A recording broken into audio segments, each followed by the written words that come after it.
Okay. We're here for a very important reason. We're going to talk about one of the greatest TV events in history. Of course, I'm talking about the first Donald Trump inauguration. And thank you for having me on the podcast. It was lovely. I enjoyed I was waiting for somebody to have a better joke than me, and that's the best I got. No, it's great. I sure enjoyed my 5 seconds, and it's been wonderful.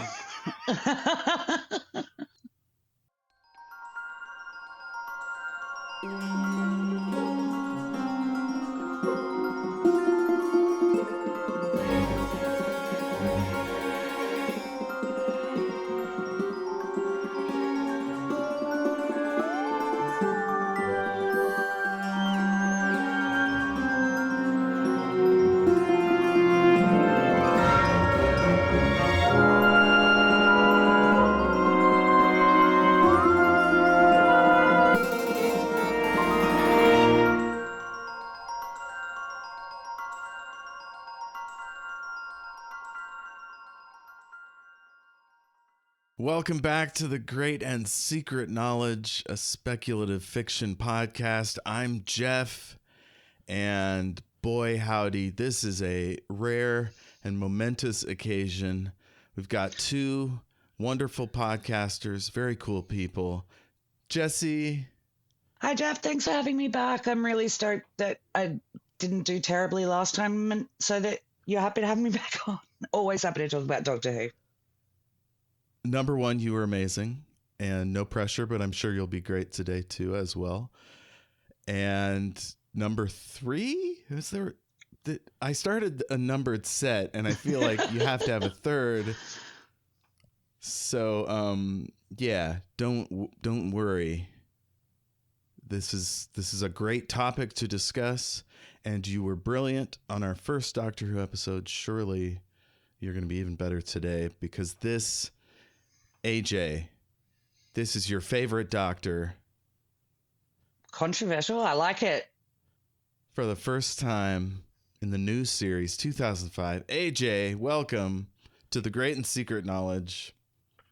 Thank you for having me. I can't wait to take the bar that is set probably somewhat in the middle and just put it right on the floor. How dare you? The bar is way up here. And you know, he's gonna pole vault it. If you need a stool to get up to it, we can provide that. Just think of me as your stool. What kind of stool? I prefer not, but all right. Oh my god, I think we're gonna laugh a lot today. It's gonna be one of those.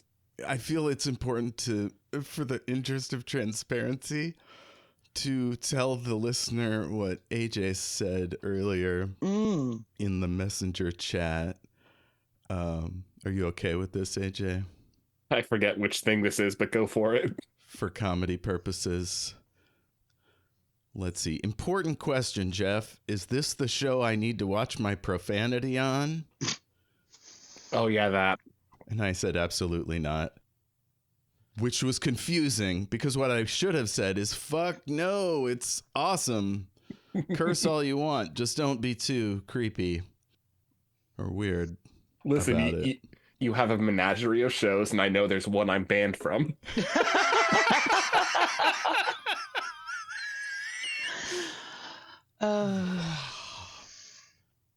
AJ is being silly.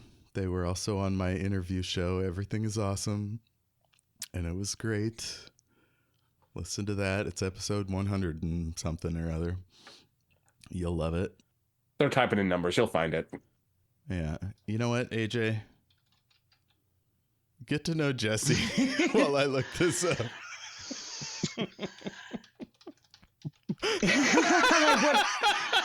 It probably does help to have a reference. Hi, AJ. Nice to meet you.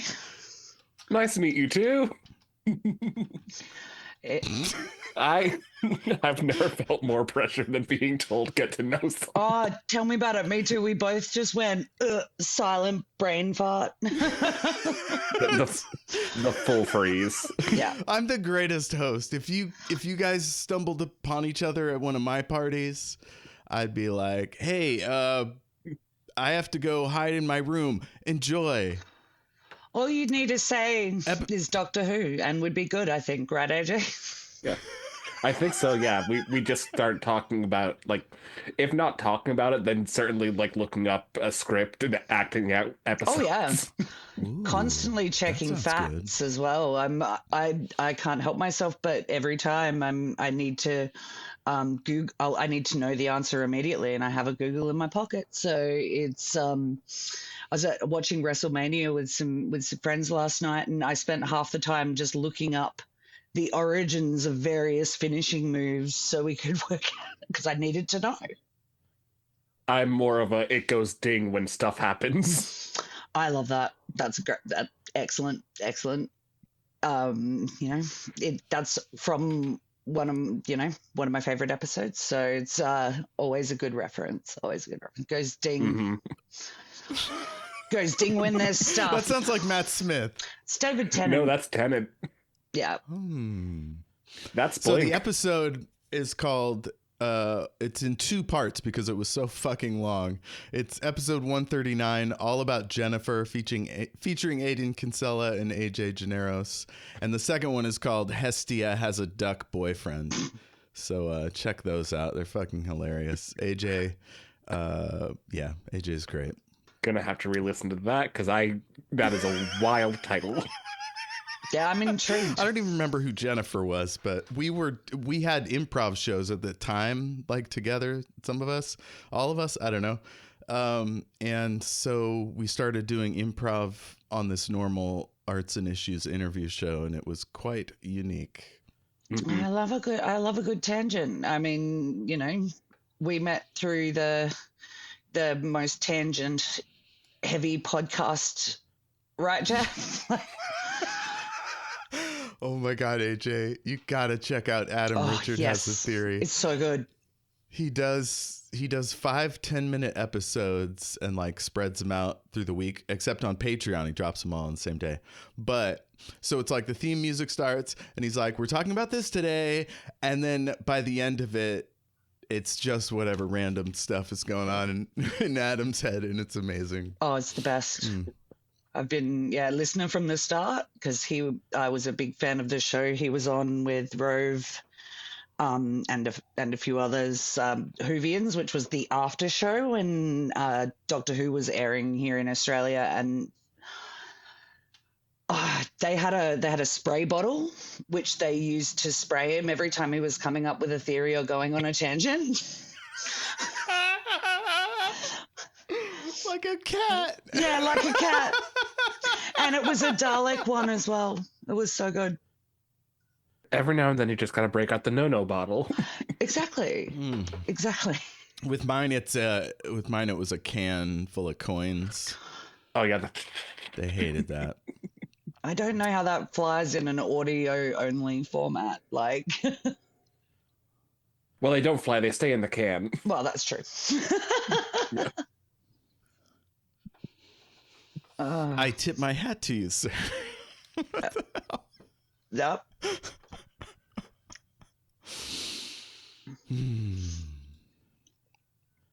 I love it. We're here to talk about Doctor Who, and so I think it's important at this point, before we jump into like your life story and all that we set some ground rules. I think if we're going to say a spoiler about anything from Classic Who or episodes after this one, we should say like spoiler horn or whatever. And then if need be, I could stick it at the back, or I'll be like, 10 seconds. If in the strange occurrence that there might be somebody who's coming to us for the very first time for their hot Doctor Who takes, and so they won't be spoiled on the rest of it. And then we'll hit a certain point and we'll just go nuts. All right. Can you spoil something that's 20 years old? In a way, I mean, I just want to give that one listener Fair. a pure experience. On the off chance that someone has started episode 1 and started listening to this directly after.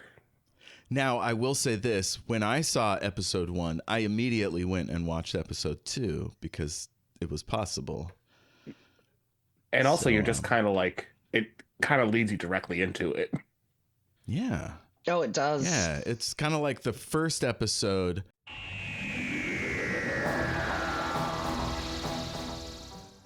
For the unspoiled listener, resume playback in 24 seconds.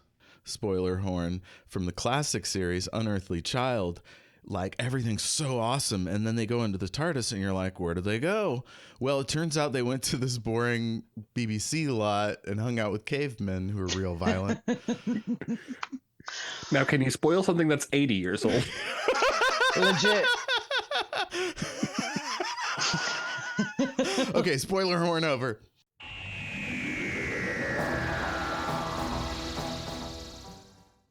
So that's the ground rules. AJ, tell us, before we get into Doctor Who, tell us about your journey with speculative fiction in general.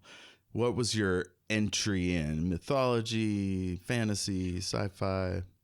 Oh, absolutely mythology first. I was a huge Greek mythology nerd as a kid. It has followed me ever since, to the point where it has become part of my own personal religion. So, I love that. That's very cool. I was very classics, bit of a classics nerd myself, actually. Love it. mm-hmm. My favorite always being the myth of Pegasus, because as horrible as it starts out, it is hilarious that a winged horse just pops out of a dead woman's neck. It fits the... I mean, where else are you going to pop? You know? I mean, there's also... That's the best thing. Athena popped out of her dad's head, right? Isn't that how that went? I believe so. I know Dionysus came out of Zeus's thigh. Weird. Sorry, I think I interrupted you, Jessie. Oh no, it's just you continued with what I was going to say anyway. There's all sorts of weird origin stories that come out of, particularly I think the Greek and Roman mythologies, which are cooked is the word by today's standards, but we are talking about a TV show with a face-changing, 900-year-old alien, so Doctor Who's no different. Yeah. Oh, man. So I'd say that's where it started, and then I just got progressively more into weird shit. It's a good thing that Doctor Who isn't a Greek god, or else the show would be a lot darker, edgier, grosser. So more weird shit. What were some of your faves as a youth? I was very much into Greek mythology 1. I can't think of any shows really, because none of them really followed me into adulthood. I think once I started getting into college, that was when I started watching Doctor Who and like Supernatural and stuff. The boys. I love Supernatural. Team Dane all the way. Mm-hmm.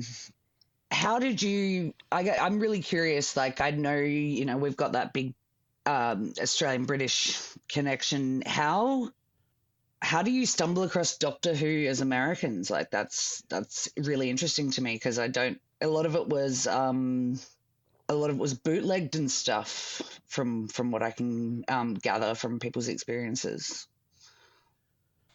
Well, the answer is Tumblr. Of course.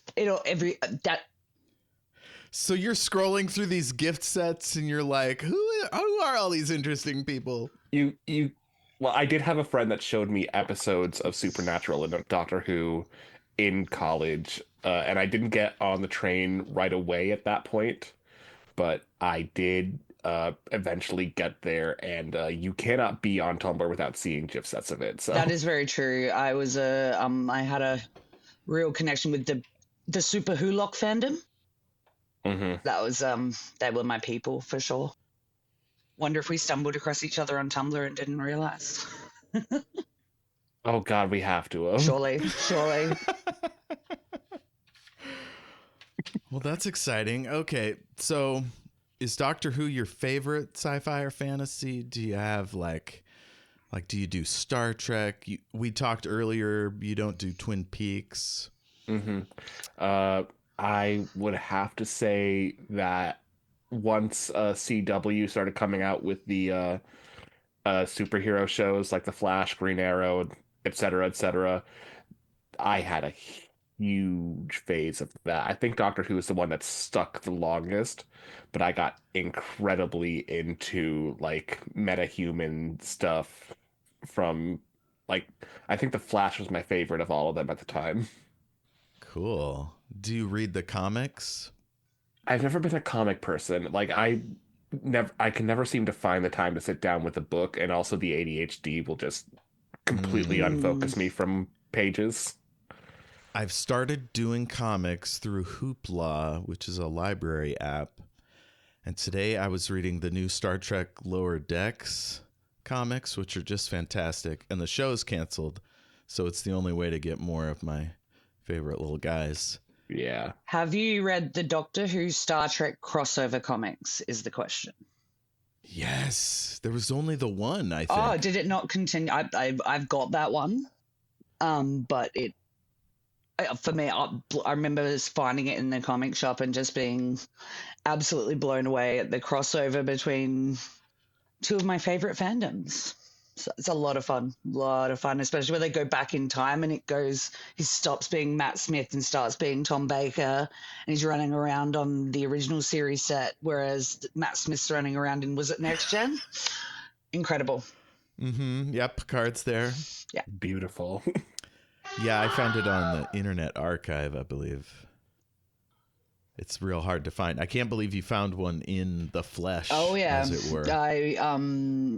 And it was just, I was there with my ex-partner. He was looking for whatever latest comic he was looking for, and I was like, wait, what? Like David Tennant. What? Incredible. What? What?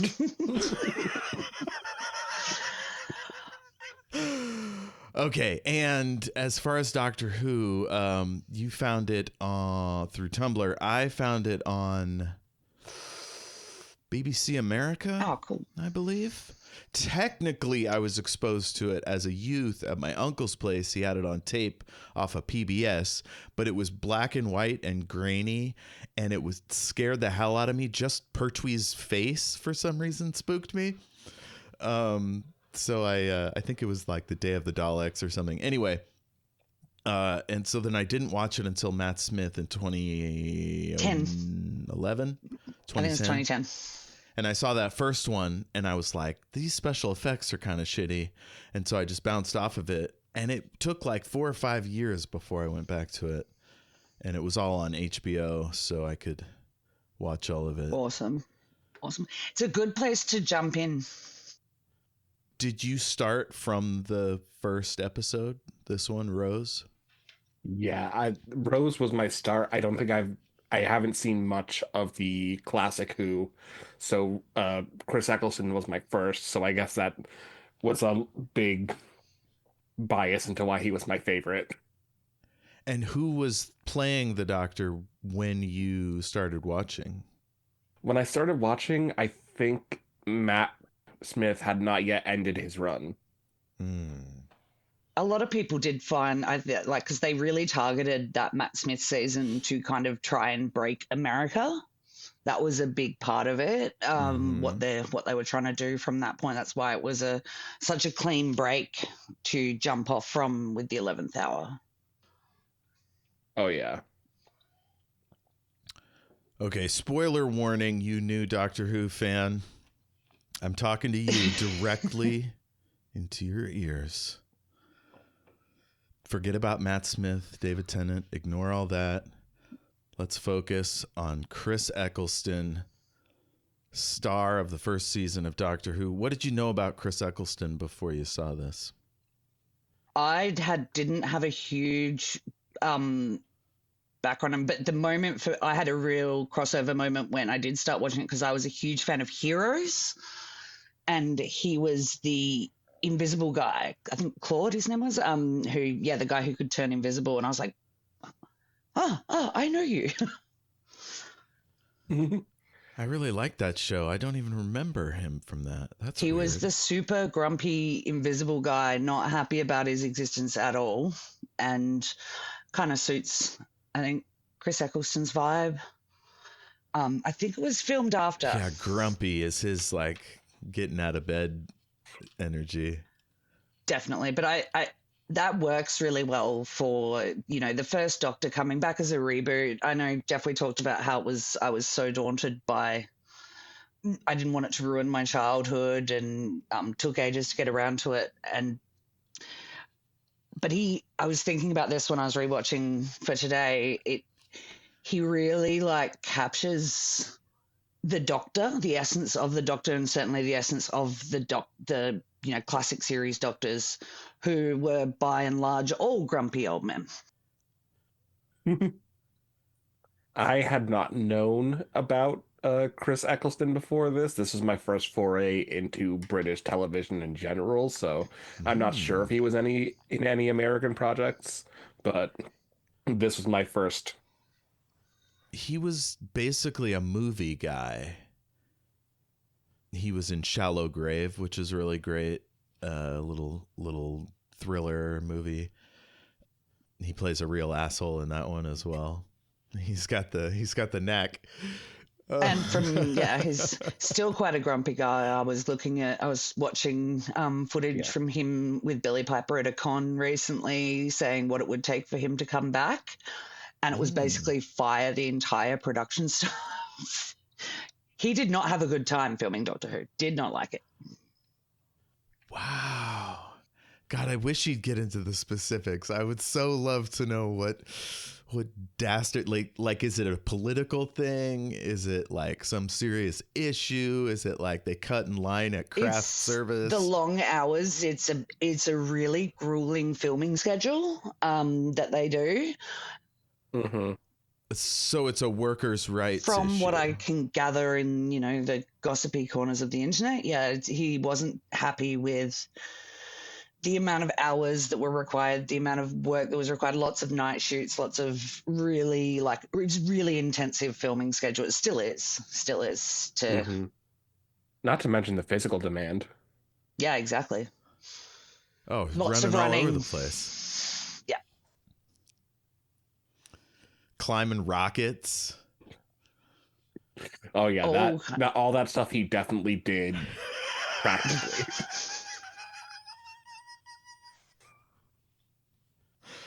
Well, I think that's great. As a labor guy myself, I respect anyone fighting for better working conditions. Yeah, absolutely. Yeah, an actor should be able to like punch off the clock and go see their kids or whatever, like. Actors should be able to punch people, period. It's the Will Smith protocol. Oh, the Will Smith. Oh. Hey, that was an open hand slap. What a moment. What a moment. It was unreal. I mean, he should have kept his wife's name out his mouth. Yes, I did see an excellent interview with it was part of an interview with Eminem, referencing about how, Will Smith's like, I don't have to cuss in my records, blah, blah. And he's like, if you get passionate about something enough, and then they just cut in the footage from the Oscars. It was awesome. Oh, that's excellent. That is so good. Eminem's actually quite funny when, his interviews and stuff, because he's his own unit, and very, very funny. Yeah. He just says the things you can't say when you're in the living room. Fuck. I can't remember the lyrics. I wish there. You're right. You can't say fuck in the living room. things you talk about with your friends in the living room. That's the one. Yeah. Yeah. All right. We've already gotten off track. Excellent. I don't think we've talked a single moment about the first episode. This is not an Eminem podcast, although that would be fun. This is a Rose podcast. We're talking Rose, season 1, episode 1. Billie Piper, she was a pop star. Nobody thought she could do it. And boy, did she do it. I think that's what put me off watching it, because I was just like, Billie Piper, really? I had her CD single of Honey to the Bee, which was her main hit as a pop star, and I didn't believe she could do it as an actor, but boy, howdy, I was wrong. They love to pray for her downfall. Yeah. Yeah, what is it about tabloids playing into our basest interests, rooting for and against women? Is this something you guys want to discuss? I mean, it's patriarchy bad. Yes. And that's the quote. There it is. She proved she could do it. She sure did. She's amazing. Rose Tyler 1, Patriarchy 0. Yeah, exactly. Get him.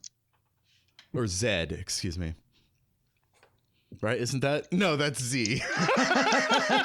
I was gonna say. I was gonna say, Jeffrey. Whoops. All right. So we start out. We're just gonna go slightly chronological, unless you guys decide to shift things around. Mm-hmm. It opens up with Rose and her mom, played by Camille Kaduri. Amazing. And I had to wonder, what does her mom do for money?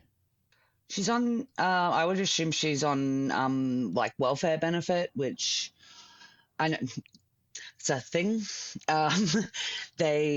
Because what they're living in is a like council flat, so it's public housing. The housing estate, the Palace estate they live on is publicly funded housing. When they basically rebuilt London after the war, these huge tower blocks went up, and that's where that kind of housing estate would be, where people who probably on the benefit, probably so she would have been on some single mother's pension, I believe. Cool. Widow's pension. Yeah, some people on the internet were saying that they thought she was, or I think Russell wrote somewhere that she was a hairdresser, worked from home. I like the idea that she's on the dole. I mean, what else could it be? Sex worker, I guess. What else can you do from home that? I was gonna avoid it, but the how quickly she moved in a future scene, I would that think. instantly came to mind she's as well. She's a pretty lusty lady. She's amazing, Camille Kaduri. Like, it's such brilliant casting. Like, she's the likeness between the two, between her and Billie, is phenomenal. Like, you really believe that they are mother and daughter, and their energy is very much the same. There in future episodes, there's absolutely moments where it's like, oh, Rose, your Jackie is showing. It plays very well. And I do have to shout out Camille Kaduri. I knew from the amazing John Goodman film King Ralph, where she did play a stripper in that. Work. She's absolutely incredible. Absolutely, she's probably my favorite of the mums.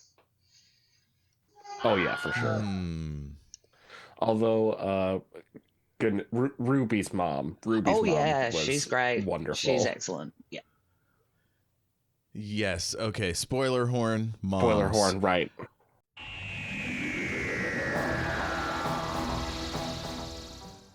For the unspoiled listener, resume playback in 2 minutes and 10 seconds.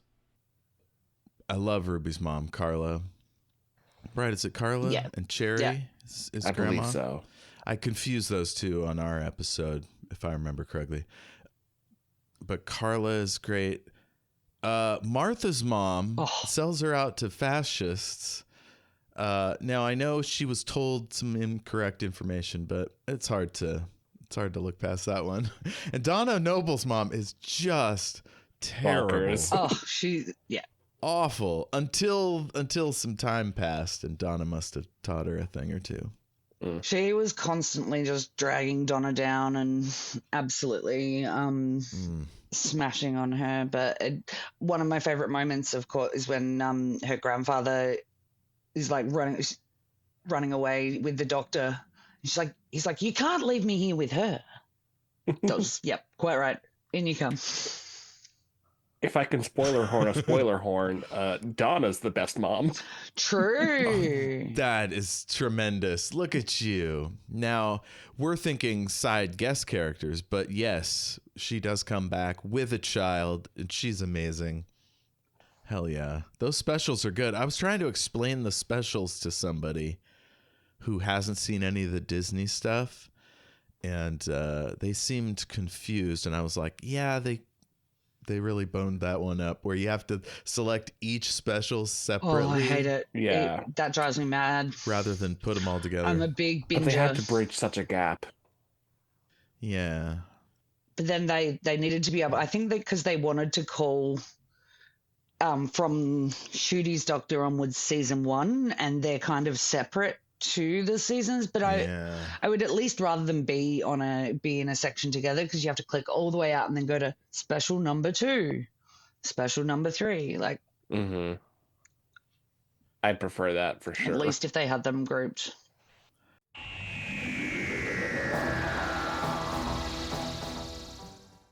Reverse spoiler horn. We're seeing Henrik's department store. She works in ladies' fashions, I think. Maybe. Yeah. Then she's having lunch with her boyfriend. That's Mickey, played by Noel Clark. And I'll just say scandal noted. Yes. On that one. Definitely. So we can discuss his character without getting into too much. Sorry about the snorting. I have a little nasal drip thing happening. Oh, good. It's, I know we've talked about it before, but the problematic nature, we can just put that aside and enjoy Mickey for who he is. Mickey the idiot. Yeah, a subpar boyfriend.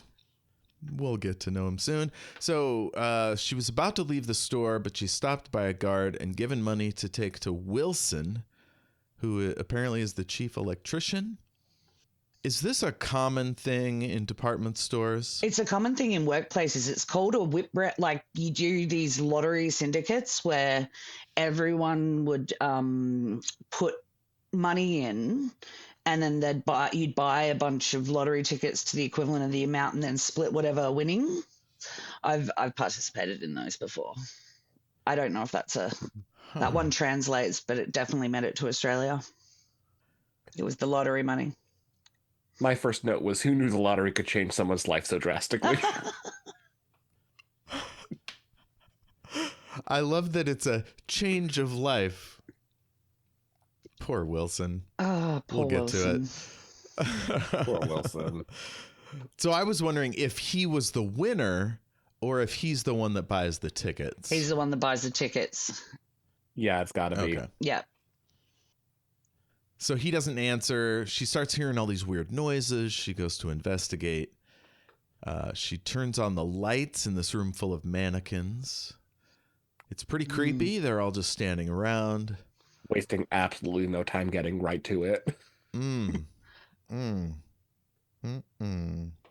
What did you think of the mannequin effects, makeup? I think they hold up really well. I was thinking that, as you can, through the modern lens, certainly see that it's human beings underneath, but I think it creates the effect really well. Yeah.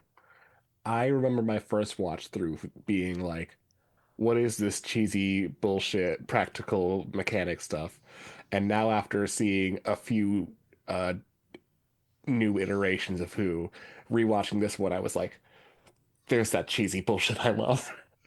Oh yeah, they're very sparing with the CGI back in 2005, which is good.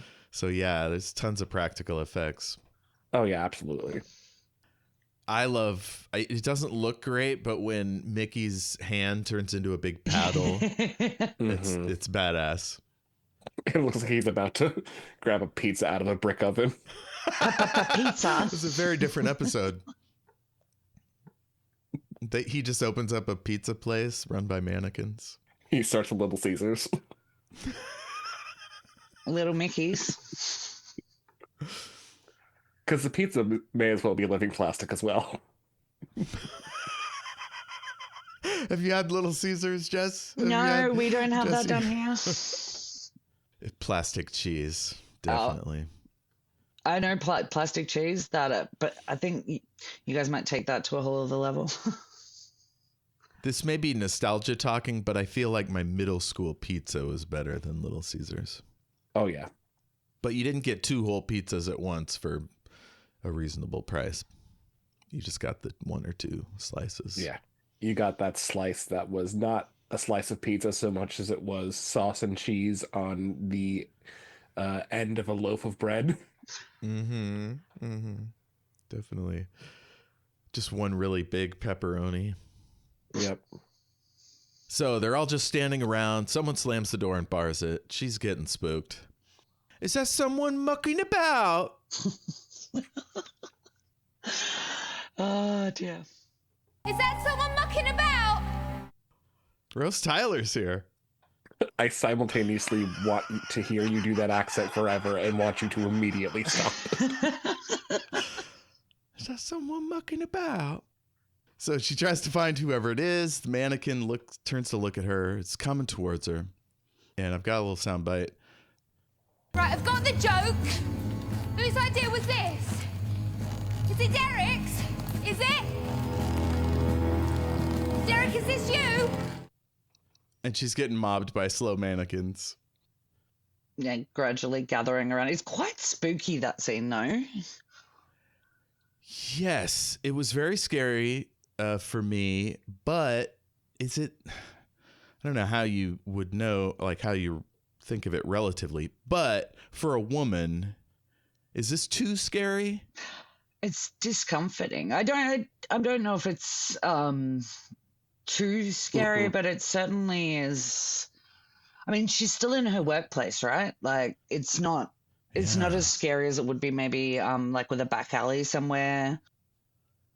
Like, she's in her workplace. She's going down to see her colleague. She just thinks, I'm just going to hand over the lottery money and then get on with my night. And here are these weirdos in costumes. I'd honestly now be very curious to rewatch this entire scene without the background music, just to see if it would hit any differently, because you obviously get a vibe from the music, but like, I feel like it would start out being pretty like normal, and then all of a sudden it would just be like, oh God. That's really interesting. I think that scene with just squeaking of like autons as they walk on the ground would be. Ugh, I think worse. Without the music, the first mannequin moving would hit so much harder.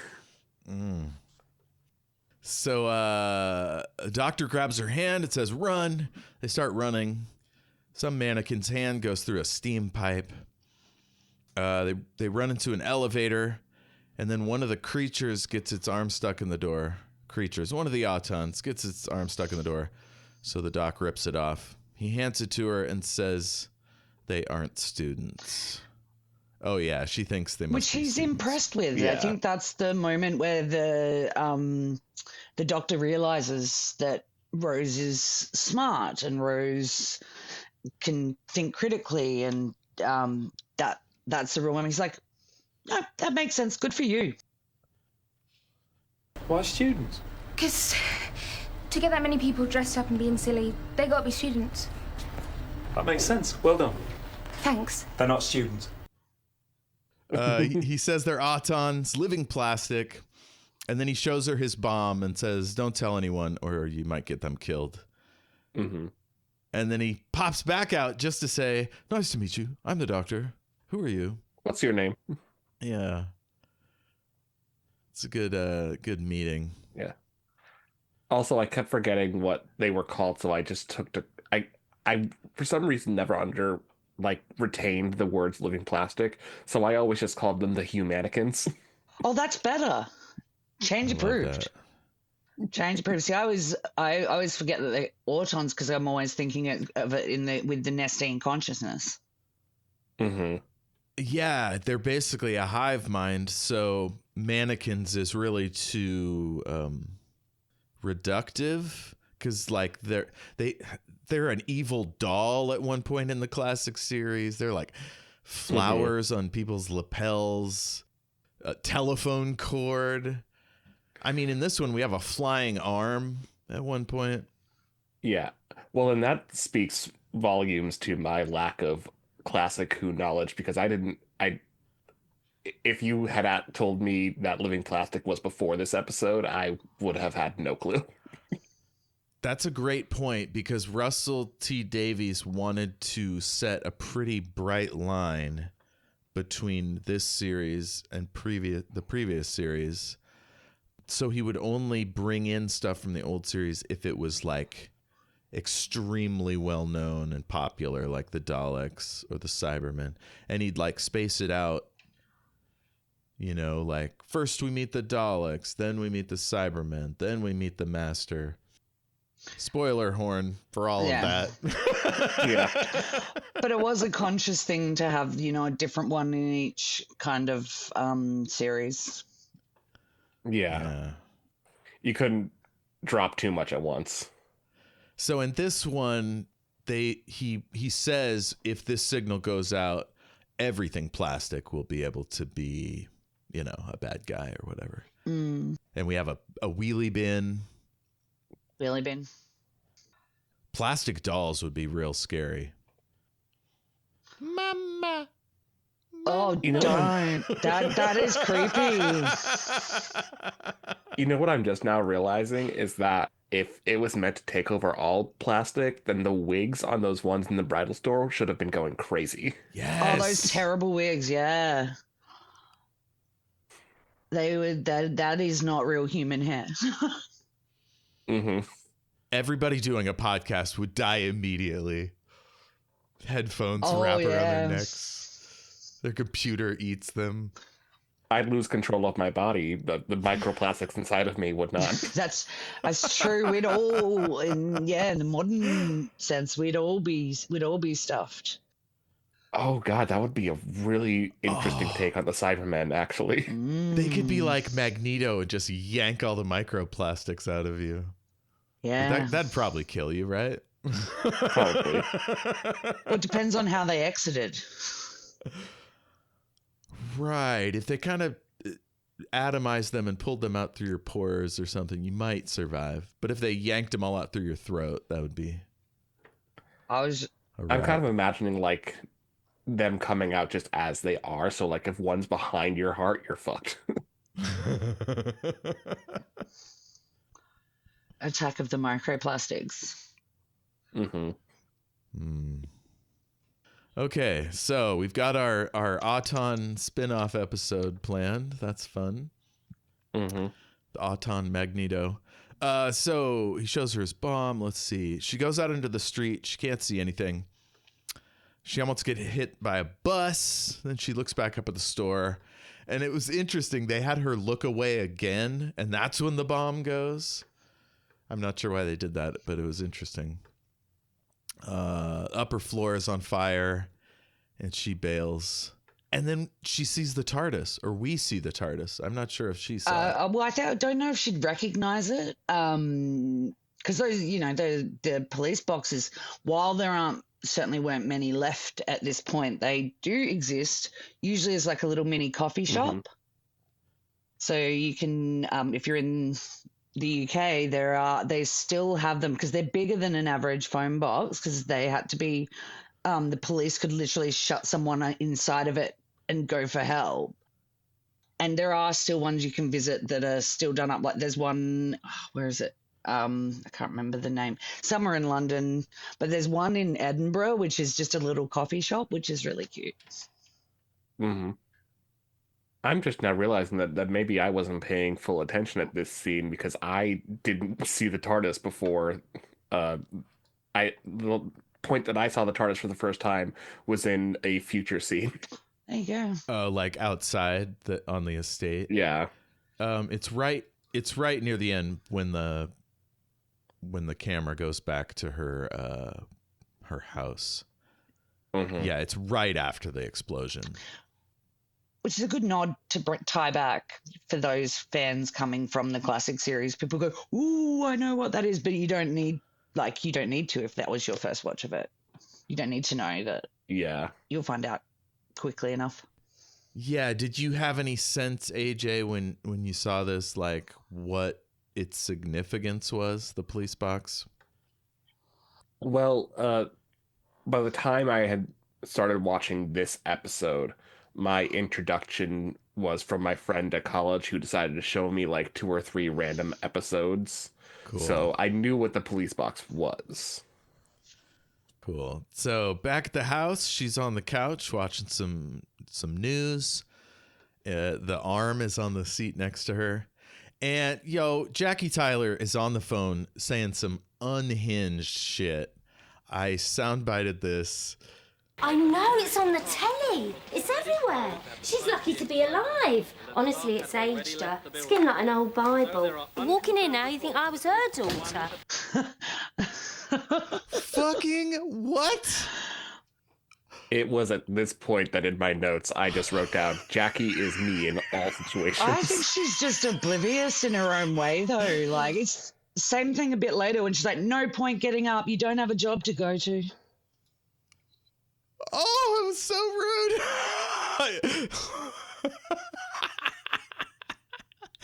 Although, honestly, Mother of the Year, in my opinion, because if I had set an alarm forgetting that I had just lost my job, that would have ended me. Oh, my God. So Mickey arrives. He's all worried about her. He tries to hug her. She's not into it. Mom's telling somebody she could get tells Rose she could get 500 quid for an interview. Rose takes the phone and hangs up. Badass. Somebody named Bev calls. Mom's off on the phone again. Fucking Bev. Mickey wants to go to the pub to make her feel better, but really he just wants to watch football. Have either of you ever had one of these things happen? Yes, actually, the whole gotta go to the pub, like that's very much my dad had that vibe. We'll get a real drink into you. Just there's a match on too. I don't think this was the purpose of the situation, but I did have a situation where I had invited someone to my house to mess around. Everybody's doing the mess around. And immediately after he was done, his first move was to go to my TV, grab the remote, put on Disney Plus, and turn on the live-action Christopher Robin movie. What a choice. Right? I watched that on a plane, and that was a terrible, terrible mistake. And like right after the deed. Yeah, no. Ooh. That's your first go-to there? It's not even a live television event, right? It's just a movie. It's a movie. You could watch that anywhere. At least the pub, there's an important game happening. It was a choice. It was not mine. Amazing. Yeah. Sex so good, you want to watch a movie. Very depressing movie. Yeah. If it's the one I'm thinking of, it's very sad. I can't see the connection. Like, do they get off on crying? Is that? Ooh, I like that. Hanky so panky, you frankly want to watch some children's animation. Hanky so panky, you need a hanky for your tears. Yeah, tears. Let's call them that. This is why we pay you the big bucks, AJ. Very good. Okay, so she's like, go away. It's kind of a weak kiss. I don't understand this relationship. Anyway, he takes the arm to throw it away. He tosses it into a dumpster. And there's this weird transition between scenes where the camera zooms into the darkness. And then it's the alarm clock. It's the next day. Star wipe. Well, it's very Russell. I was going to mention at the top, actually, the zoom in, that's the opening sequence. Like, Russell loves a zoom in from space into London. Yes. That comes up many, many times, particularly when, introducing a new character. And I love that. The Russell zoom, the Russell Earth zoom, as I called it in my notes. He loves a transition. Some may dare to call him a trans ally. Well done. Very good. So, yeah, Mom's like, no point getting up, sweetheart. You got no job to go to. Terrible. That shop is giving you airs and graces. Oh, because she doesn't want to work at the butcher's. What the fuck? Yeah. Does butchers mean something else in Britain that I'm not aware of? No, just selling meat. It's Meat-hawkin. Yep. Wow. I guess since I was never on welfare and I did live with my parents a few times, but nobody ever said I should go work at the butcher's. That's a bummer. Oh, job's a job. Unless you're a great butcher if you're out there and you love butchering, who am I to tell you? Yeah, no. What your job is like? I don't know. This would be the equivalent of when I was unemployed and my mother told me I should get a job at Amazon. I think we all go through that. When I was a week after my last exam in high school, and my mother was putting so much pressure because I wasn't going to go to uni. My teacher mother was putting a lot of pressure on me to get a job. So I ended up in one of those multi-level marketing pyramid scheme cults. Horrendous. I think I've just shocked it. Guys, I know we're here to talk about Doctor Who, but wow. This is like the moment in a documentary when somebody's just admits that they killed somebody, or was like that one where the guy turned out to be a child abuser or whatever. All of a sudden, this very interesting story fell in our laps. Well, it's they wouldn't call it a pyramid scheme. It was sideways, so it's not a pyramid scheme. It's a rhombus. And you did 80 hours a week of just trying to convince people. They had all the door knocking. What we did was go into shopping centers and try and sign people up for donations for charities. And you got 100% commission. If you didn't sell anything, you did not get paid. Awful. And once you lose, I work in sales, but if I lose faith in the product, I can't sell it. And you would get herded away from new people because you were considered a neghead. So you had negative thinking about the cult, but they're just convinced you're going to be a millionaire by the time you're 30. You're going to be able to retire at 30 and have. My boss wanted monkey butlers. It was weird. It was very, very weird. And it's all because it's happened again with the monkey butlers. Monkey Butlers is way more interesting than this. It's an Inception moment. His two things he wanted was a Maserati and monkey butlers. I wish you can't make this stuff up. Wow. It was a really intense experience. Monkey butlers. That's a James Bond villain. Truly. It fits this guy's profile. You know how James Bond villains invent this cutting edge technology that could transform the world, but they just want $1 billion or whatever? It's like that. Monkey butlers. There's so much that was 20 plus years ago, and that's always stuck with me, this image of monkey butlers, because my autistic brain's but what do you do with the poop? How do you manage that? Is the monkey butlers going to change their own nappy? What? Well, I don't see why you would have a butler that could handle a mess. You need nursemaids for your butlers. Yeah. Unless they change each other's nappies. And then who does it for them?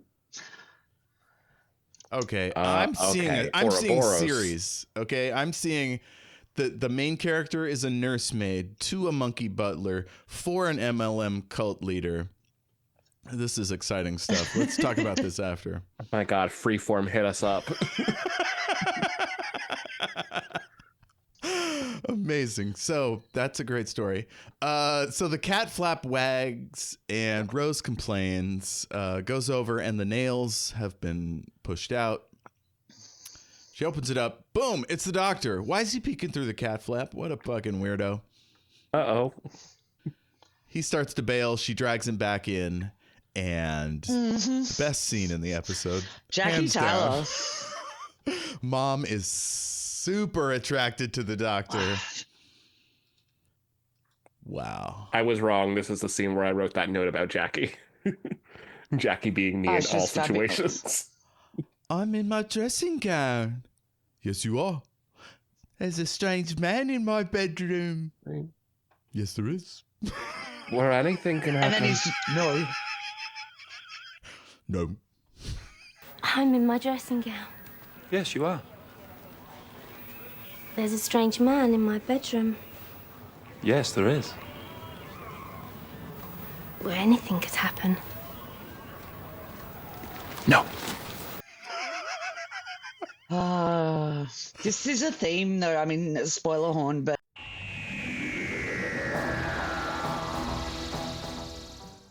For the unspoiled listener, resume playback in 13 seconds. yeah, this is Jackie's horniness, I guess. Does come up again. So much. Ooh, spoiler horn.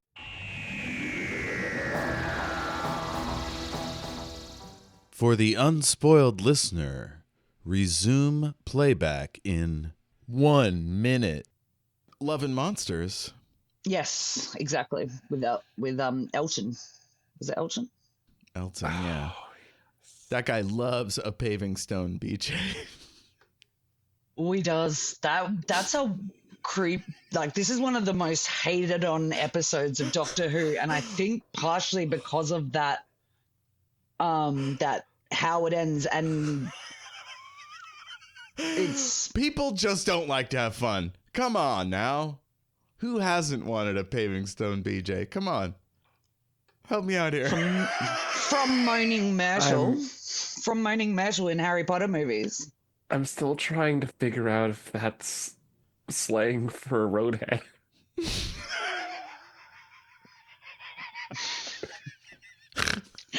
Brits have all sorts of funny phrases. Very true.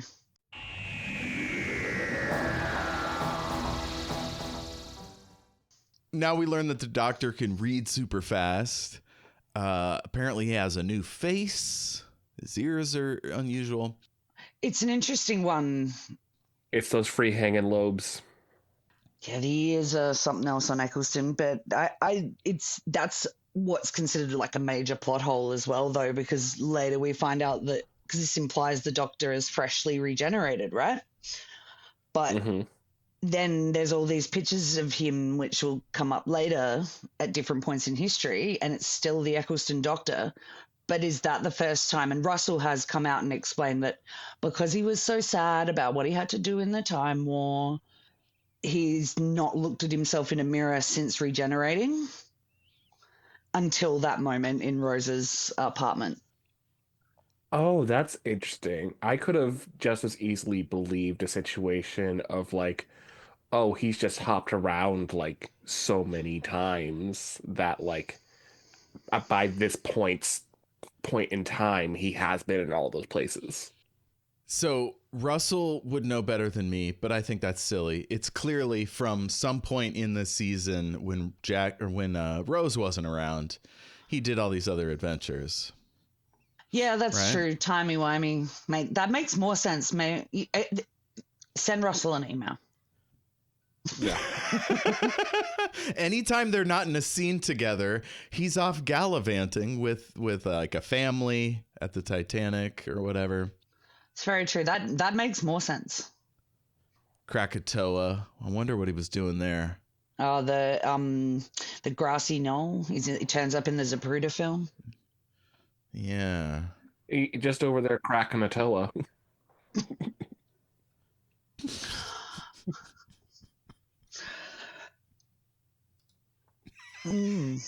That got so much more of a laugh than it deserved. Oh dear. Okay, so he's tries to do something with cards, and they all go flying. And then he hears something behind the couch, and this arm attacks his neck. This fucking arm can hover in the air. Not okay. And Rose just thinks he's mucking around because Mickey, when he left earlier, was like pretend choking himself with the arm. And she's like, boys are all the same. Yeah. At first, I would have honestly believed it was Jackie's arm. She wants him that badly. Yep. Mm-hmm. Didn't hit until the arm was floating. This lady's so horny, she hides behind couches to capture men. I'd believe it of Jackie Tyler. Waits behind her own couch in her own home in a negligee, just waiting for a man. So they fall into the coffee table, and I have to ask, what brand of hairdryer is louder than a smashing glass coffee table? Conair. Conair, okay. Good to know. Doesn't do anything as far as drying your hair, but god damn is it loud. It's like a jet engine. So the doc uses the screwdriver to deactivate the arm. Disarm the arm. Yeah, and he says, it's armless. Oh. Yuck, yuck, yuck.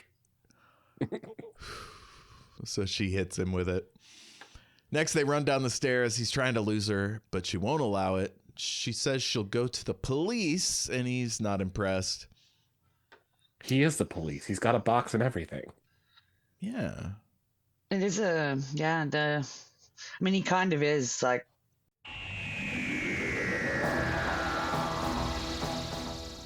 For the unspoiled listener, resume playback in 2 minutes and 30 seconds.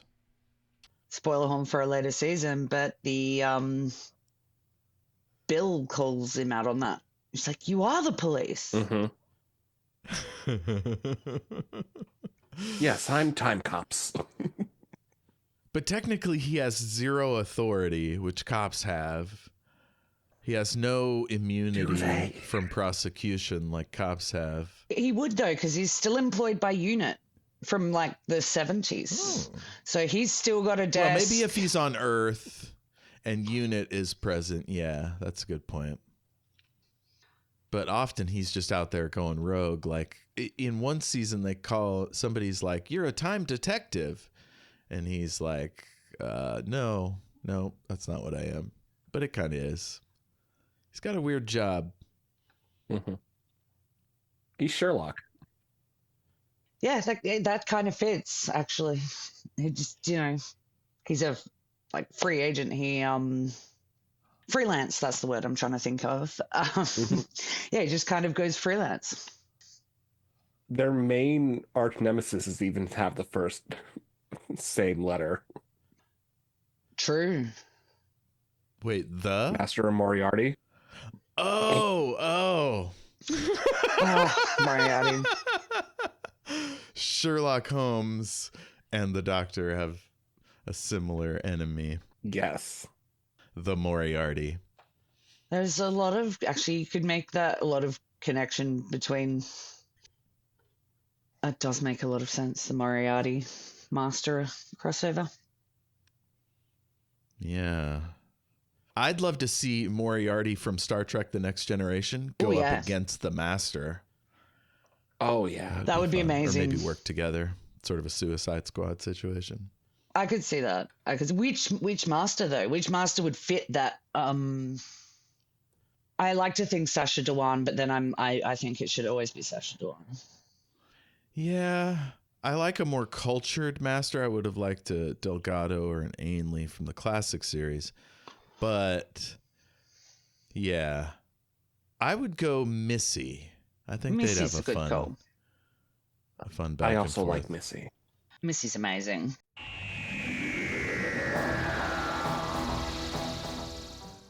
Let's see. So she's like, who are you? He says, just the doctor. Yeah, but Doctor what? Which is fun instead of Doctor Who. Yes. Who are you? Told you, the doctor. Yeah, but Doctor what? Just the doctor. The Doctor. Hello. I noticed she's trying to use her feminine wiles for a second. She's like brushing her hair back and like, I don't know. It's kind of cute during their walk and talk. Mm-hmm. I couldn't decide if it was feminine wiles or it was just real fucking windy. I mean, Well, yeah. Sure. they are in London. I know, like the weather is not great. Oh man, it almost never rains though in Doctor Who. It seems They usually film in summer. Like if you look at particularly the Runaway Bride episode that's supposed to be on Christmas. And it's just this beautiful, bright, sunny Sunny day. as a motherfucker. They filmed in the middle of summer. It's dry as a bone. so funny. Dry as a popcorn fart. Don't make awesome jokes like that when I'm drinking. I nearly was like sprayed all over my computer.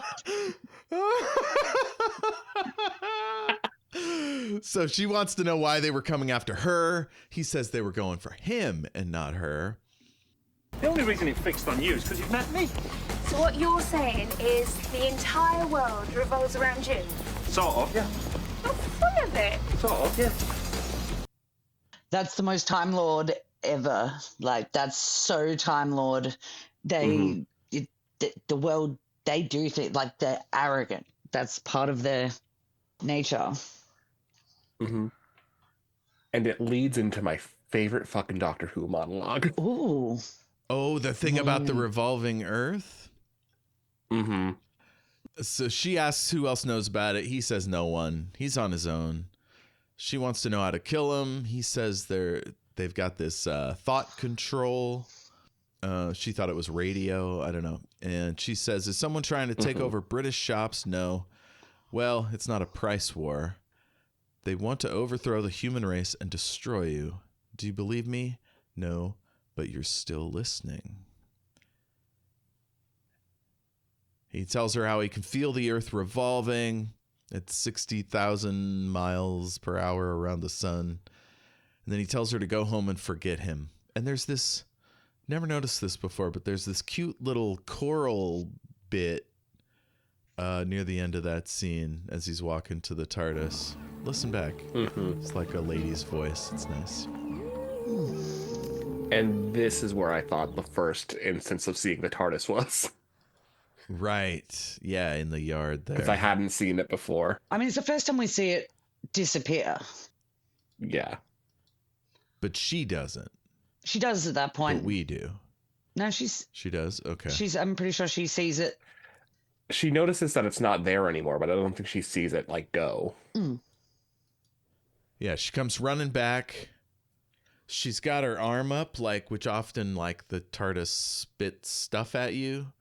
But I think that was just to shade her eyes. I don't think she actually saw it. Okay. Now I'm going to look for that. But it's hard to know because we're looking at her rather than through her eyes. Yeah. Honestly, with the point in time she turned around, I thought that she should have seen it.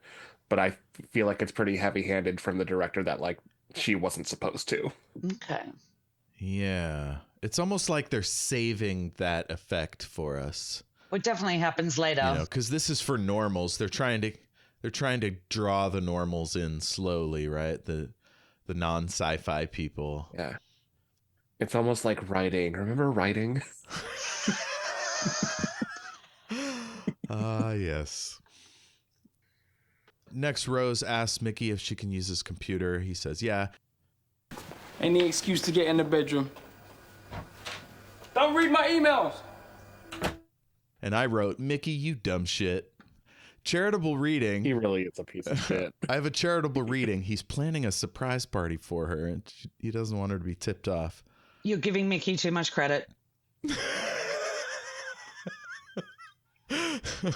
We were talking about this offline, me and Jesse thought that he was getting porn in his email, which seems like a pretty Byzantine way to go about it. It was 2005. Is that pre-YouTube? Yeah. Certainly pre-Pornhub. Definitely pre-YouTube. I think YouTube was like starting up in 2005. Yeah, that makes sense. So back then he might have just been getting some dodgy images sent through. Ooh, founded on February 14th, 2005. Look at you. Very AJ. good. Were you on that shit at the time? I wasn't really on top of YouTube until, gosh, I was a late adopter. Yeah, me too.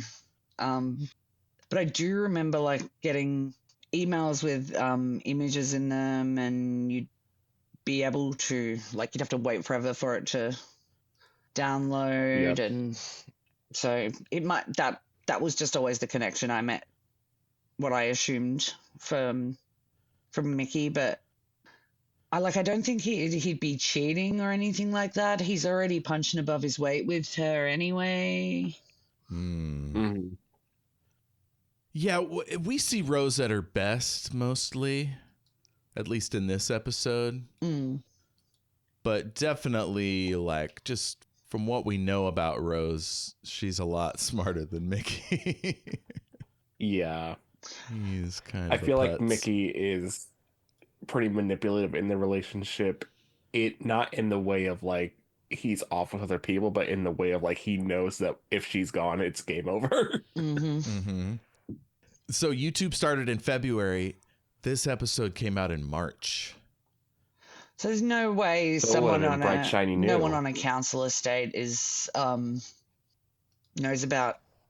I just don't believe that Mickey, although he is proven to be quite tech savvy in later episodes. That's why she came to his apartment, because she knows all of his stuff works. I bet he was doing Napster and Kazaa. Was that stuff still going in 2005? I don't know. Ooh. Torrents. Napster definitely was. LimeWire, yep. Yes, yep. She does a searchwise.net search. So apparently Google was, I guess it's branded, but it's always funny when they have to use a made up search engine. She searches Dr. Living Plastic and Dr. Blue Box. Do you know this man? She finds this terrible Photoshop.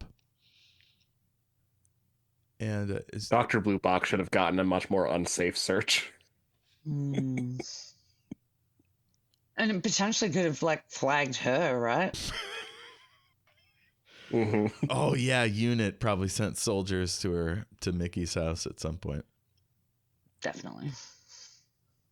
For sure. I guess we don't know that they're that Johnny on the spot, but it seems like they might be.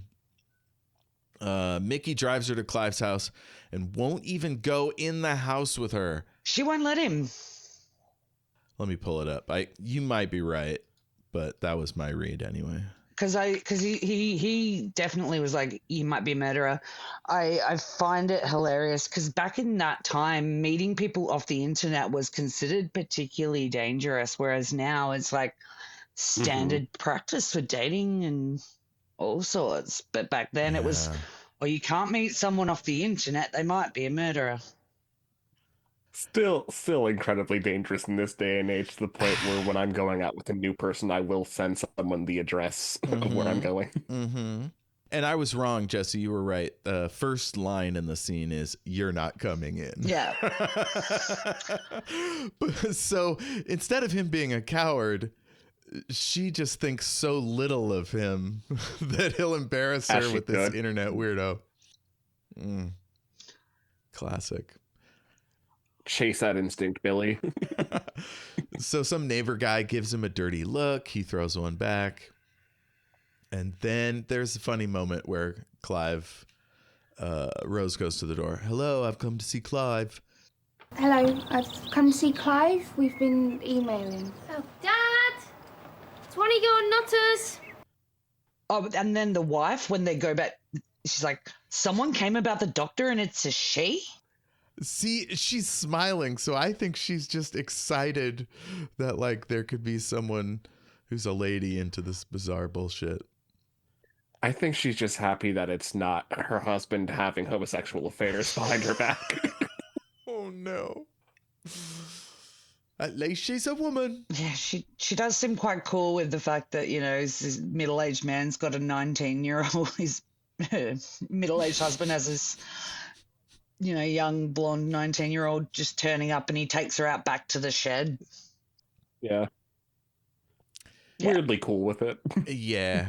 It's been a long time since I have been in a relationship, but you better believe I would have been like, wait here while my wife joins us so you can meet and, like, not think I'm getting away with, you know what I mean? I'm very careful about that sort of thing. Yeah, hold on while I put my wife in the cuck chair.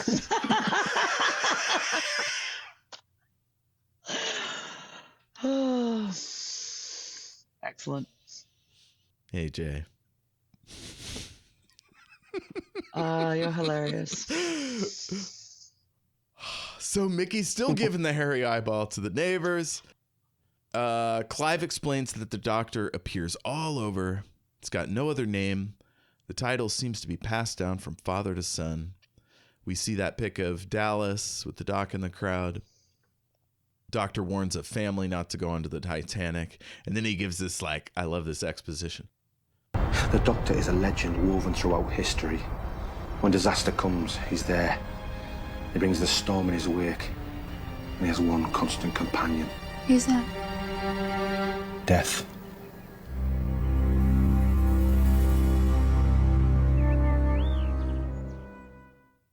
I do like he mentions this, he brings the storm in his wake, because the Dalek's name for the Doctor is the oncoming storm.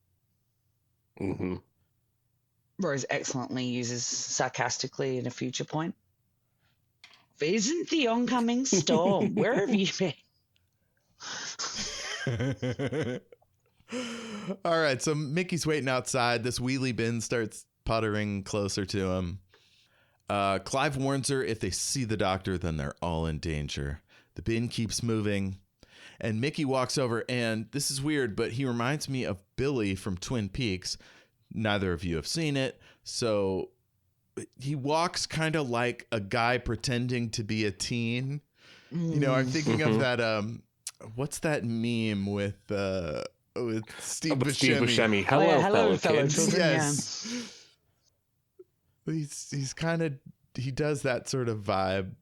I wrote down Billie, but it's actually Bobby Briggs. I, at this point in the episode, have two separate notes, one right after the other, that says, oh no, oh Mickey, no.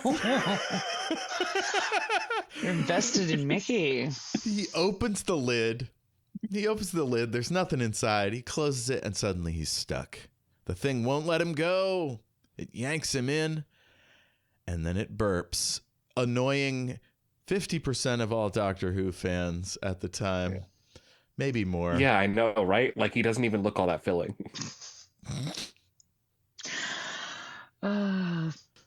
Is your supposition that you have to have a filling meal before you can burp? Yes.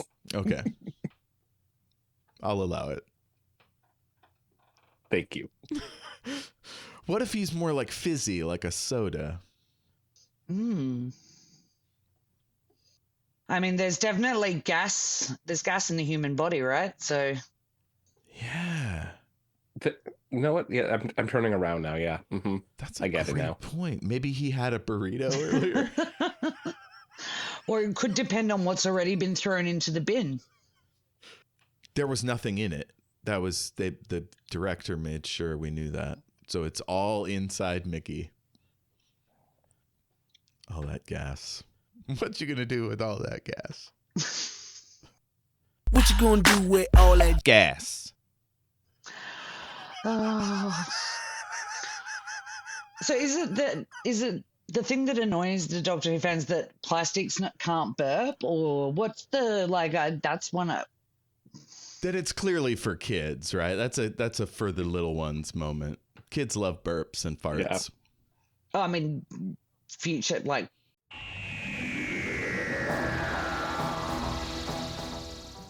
For the unspoiled listener, resume playback in 1 minute and 40 seconds. Spoiler horn, but yeah, the Russell did invent the Slovene. The farting aliens? What? Terrible. I'm cutting my BBC subscription. Well, you can't. You can't. You've got a TV that was license. The one that was the Slovene with a stretch too far for me. Oh, really? The burp with the garbage can was fine, but I at the time I was very upset at the amount of fart jokes my family makes. It was personal. Yes, that's a you problem. It is a me problem. I admit that. I think it's good, but what it comes down to is it has always and continues to be a kids show. Mm-hmm. It's always been a family show, so they've got to appeal to the different demographics. There are some episodes though that seem to have nothing for the kids, like Hellbent. Oh yeah, that's some deep, that you require that phenomenal two-parter, but it requires some deep thought and several rewatches, I think, to get your head around it, and there's nothing in it for the kids. Nothing. Midnight, another one. Oh, terrifying. Oh God, yes. Although there is kind of a kid in that one. I don't know. Merlin. Spoiler horn over.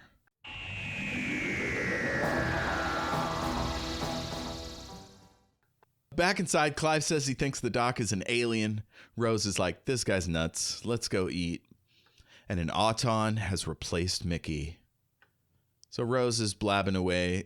Somehow has not noticed that Mickey looks incredibly bizarre and talks super weird.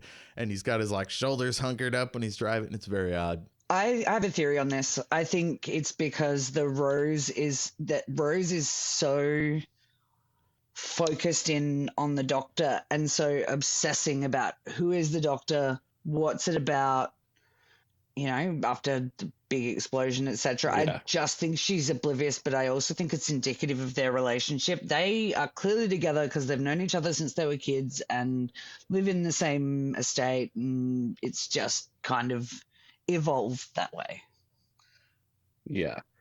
And she's clearly obviously not very present of mind at the moment. She's had a very big lore drop.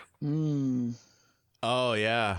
See, I think this is like if your partner tries to talk to you during an episode of Doctor Who, you're just like, yeah, okay, yeah, trash, okay, yeah. Oh, okay, I'll pick that up tomorrow, yeah, okay. Oh, thank God they're gone. I can turn it back on. Sure. Right? Isn't that what's happening, metaphorically? Yeah. All I know is he's got to be pretty lame if she can't pick up this bizarre thing. So he's pumping her for information, and she says the Doctor is dangerous.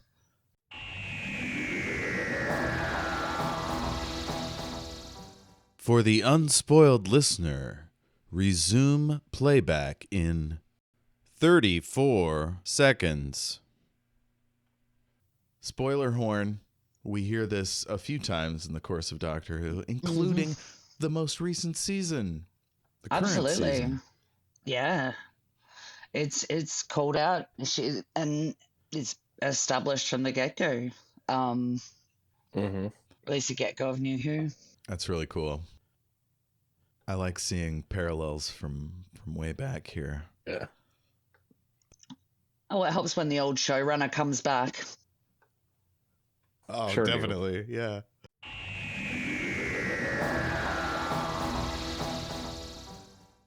So the doctor comes up and does some business with the champagne bottle, pops into the auton. He spits it out. He gets aggro. Panel hand smack from earlier that I mentioned. The doc grabs him and yanks off his head. And here I have to say, clearly Time Lords have Vulcan strength, right? People have always wondered how he's so effective in combat. He's just stronger than mere mortals. He's as strong as an auton. Well, the two hearts, I think, would factor into that, right? That different genetics, like it's proven time and time again, like the doctor can suffer through things that are not like that humans just wouldn't live up to, like in, Smith and Jones, or the Unicorn and the Wasp with the poison. So I think it's pretty canon that like Time Lords can do things that are above and beyond human capability. I do have to call into question though that like the plastic does the living plastic, the autons do enhance the plastic with like strength and stuff, but would it really strengthen the ligaments all that much? Like, or would it just be the same as pulling off the head of a mannequin? Well, I was thinking of it like the wheelie bin, like it'd be hard to separate. But if it was designed to separate, like popping the head off a Barbie doll. Yeah. Okay, cool. I was just looking at the time. I realized I have to rush a little bit here. So AJ can go to bed at some point. It's less of a bed restraint and more of a noise constraint for tonight. Gotcha. So Rose pulls the fire alarm. The doctor's trying to do something to the head with the screwdriver. Oh, I forgot to say, this hilarious extra, like the head starts to talk and he goes, ah! And then Rose pulls the fire alarm. I lived for that. It's such a great moment. Rose pulling the fire alarm's great. Like it really establishes her. They do a lot in this episode to establish that she may just, she's a council estate girl, works in a shop, but she's smart and she thinks. And she's looking out for the people, right? Get them out so they don't get hurt. Yeah. Like they've really created a format for like how to introduce a companion. Definitely. Yeah. So the doc opens the TARDIS. He tells her to get in. She doesn't want to, but she finally goes in and she is stunned. She walks around the thing trying to figure out how it's done. Then an auton is kind of busting through this metal door, so she runs back in. The doc says nothing can get through the TARDIS doors, and she looks around the interior while he explains what he's doing with the head, tracking the signal to its source. What did you think of the interior of the TARDIS? I love it. It's there's nice nods to previous ones in the classic series, but it's got that fun, like what does the Tenant Doctor refer to it as in the 50th anniversary? It was my grunge phase. Yeah, it is pretty grungy. It's not my favorite TARDIS. I definitely like to have a nice blend of the grunge and the high tech. Like the very sleek, clean-cut TARDIS. I don't like it to be too clean. I don't like it to be too grungy. There needs to be a nice blend. So the Matt Smith TARDIS. Exactly. Nice. I was thinking Capaldi, but yeah. There's a really great one in the TV movie. There's like bookshelves and shit. It's real homey. Mm-hmm. Yeah, this one is more... It's not quite sterile, but it seems more set-like than Matt Smith's. Give me a lived-in TARDIS. Yeah, totally. She asks if he's an alien. He says yes, and he tells her it's a time machine. It's called the TARDIS, this thing. TARDIS. That's time and relative dimension in space. Which I guess spoiler horn for the end of this podcast. It's not the moment she realizes that it time travels. Ooh. Oh, that's right. Yeah, but he says it's a time machine, right? But she doesn't. He does. She doesn't take it in. Mm-hmm. I think she's still busy processing the fact that Bigger it's on the inside. supposed to be a box. Yeah. Yeah, because this is the first time we see it. Mm-hmm. Yeah. She starts to cry. Did they kill Mickey? And he's like, I didn't even think of that. The head starts to melt and he freaks out. I thought this was a good melting effect. Yeah.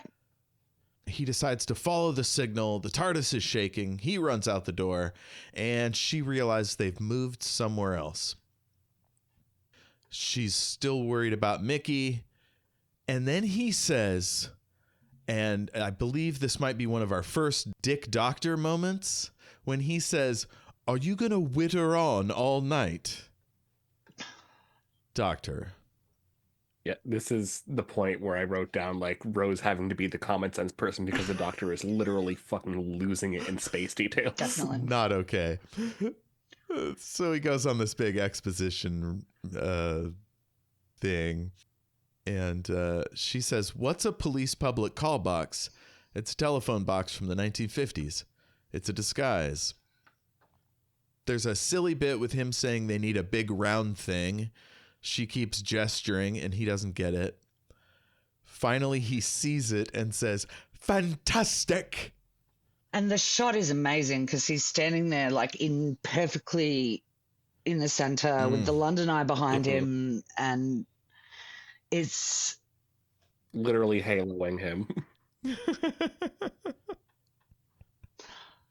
But I think it's a good... Set there as the light bulb going off. Must be completely invisible. What? What? What is it? What? Oh. Fantastic. Well, I do think it's a really good way of showing that the Doctor needs the companions. Like, he's very, to like bring him down. Yeah, even he, isn't like, he's oblivious to what's right in front of him until Rose points it out. And I think that really sets the tone that the Doctor needs companions. They ground him, they stop him because he's thinking too big picture and missing the like obvious detail that's right in front of him, which is an ongoing theme, I think. Mm-hmm. And I feel like later seasons, a spoiler horn, maybe, I guess.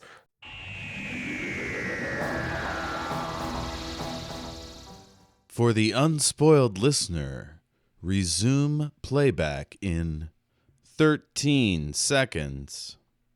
I feel like in later seasons, they start like having to like say that outright more. This is such a nice moment of like showing it and not telling it. Yeah, good point. Yeah.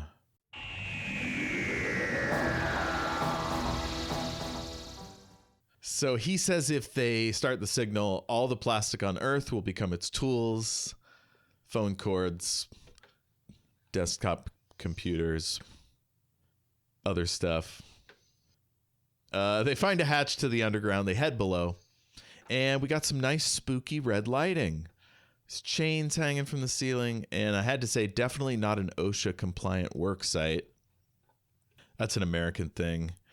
Health and safety for workers. Well, that's literally what it's called in the UK, health and safety.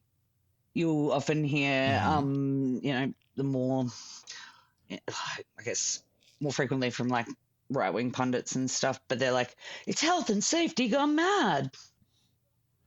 That's Imagine being such a craven piece of shit that you can make health and safety a bad thing. God almighty. So there's this big vat full of yellow-orange shit. It's called the nesting consciousness. And she says, drop in the anti-plastic. I don't think I mentioned the anti-plastic. You love the anti-plastic. Very dumb idea, but I mean, it's a blue vial. What would we do in Doctor Who without a MacGuffin? Like, you gotta have a MacGuffin. Like the whole essence of there's so much around the Doctor that it's like the sonic screwdriver itself is, I think, the greatest one. Like, but then they've got to write things in like it doesn't do wood. I almost kind of like want to round robin right now. Go like Jeff, Jess, me. What do you think the antiplastic's made out of? Oh, gosh. Mm. I mean, it's got to break it down into its constituent molecules. Some sort of acid? Could be an acid. Yeah, they use Dawn soap to get oil out of animals' fur and stuff, but that's not actually breaking it down. It's just sort of washing it away. I don't know. A sonic screwdriver? Yeah, I think I think if we Plug that thought into too something? hard about Doctor Who in those kind of details, none of us would ever watch it. Yeah. Which is why I have no details. My answer is simply liquefied cork. Nice. Yeah. There you go. He says he has to try diplomacy, something, shadow proclamation. And she runs out. She finds Mickey. Doctor, they kept him alive. Yeah, that was always a possibility. Keep him alive to maintain the copy. You knew that and you never said. Can we keep the domestics outside? Thank you. Doctor. Dick Doctor moment number 2. Why do we think he didn't mention it? I think it's he's oblivious in his own way. He's too busy thinking about what he's going to do. Same reason he doesn't understand why she's upset. Like he's just, you're just a dumb, So I had a couple charitable ideas. One was that he doesn't like to give false hope. And another was that maybe he's too traumatized from the war to think about being kind. That one's, yeah. I kind of feel like the reason would be like, if she thinks he's dead, she's more likely to stay with the doctor instead of going off trying to find him. And that's where the doctor thinks she's safest, is with him. I think that's being too generous to the doctor at this point. Fair. I like it because the doctor is super manipulative. He does lie. Rule 1. And he is quite lonely. So I wouldn't put it past him.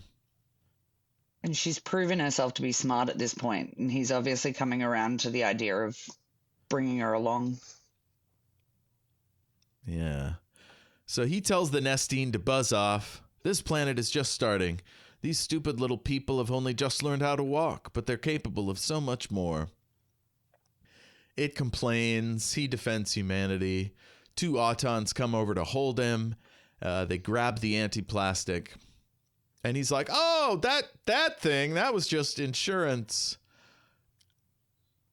Not the backup plan. I don't know if that would sway me in a diplomatic situation. Oh, you were just going to murder me if I didn't say what you wanted. Oh, your plan B was murder. Nice. So they bring in the TARDIS. The creature is yelling. He says, look, I tried to save your planet, but I couldn't. And then Rose calls her mom. I love this. She tells her to go home. Instead, mom's shopping.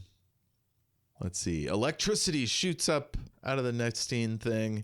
The activation signal, the eye is pumping out whatevers. Rose says it's the end of the world. There's this dope effect of the sound waves as they come out of the London eye. Oh, I like that. It sounded kind of like a massager. Is that what you call them? Sorry. Couldn't resist. Yeah, that's what the company labeled it as. They had a word before it, but... So Clive and his family are at the mall. Dummies break glass. They start menacing people. There are even little kid mannequins. Absolutely not. Clive says, all the stories, they're all true. And then an Auton shoots him. How have I... It's rude, right? Russell's being a huge dick right But that's here. what he does. Russell kills. Like, that's so much part of how he gets, certain messaging across. Like, he's not afraid to take them out, and even ones you've made quite the connection with. It's a kid's show, but there are stakes. Absolutely. Yeah.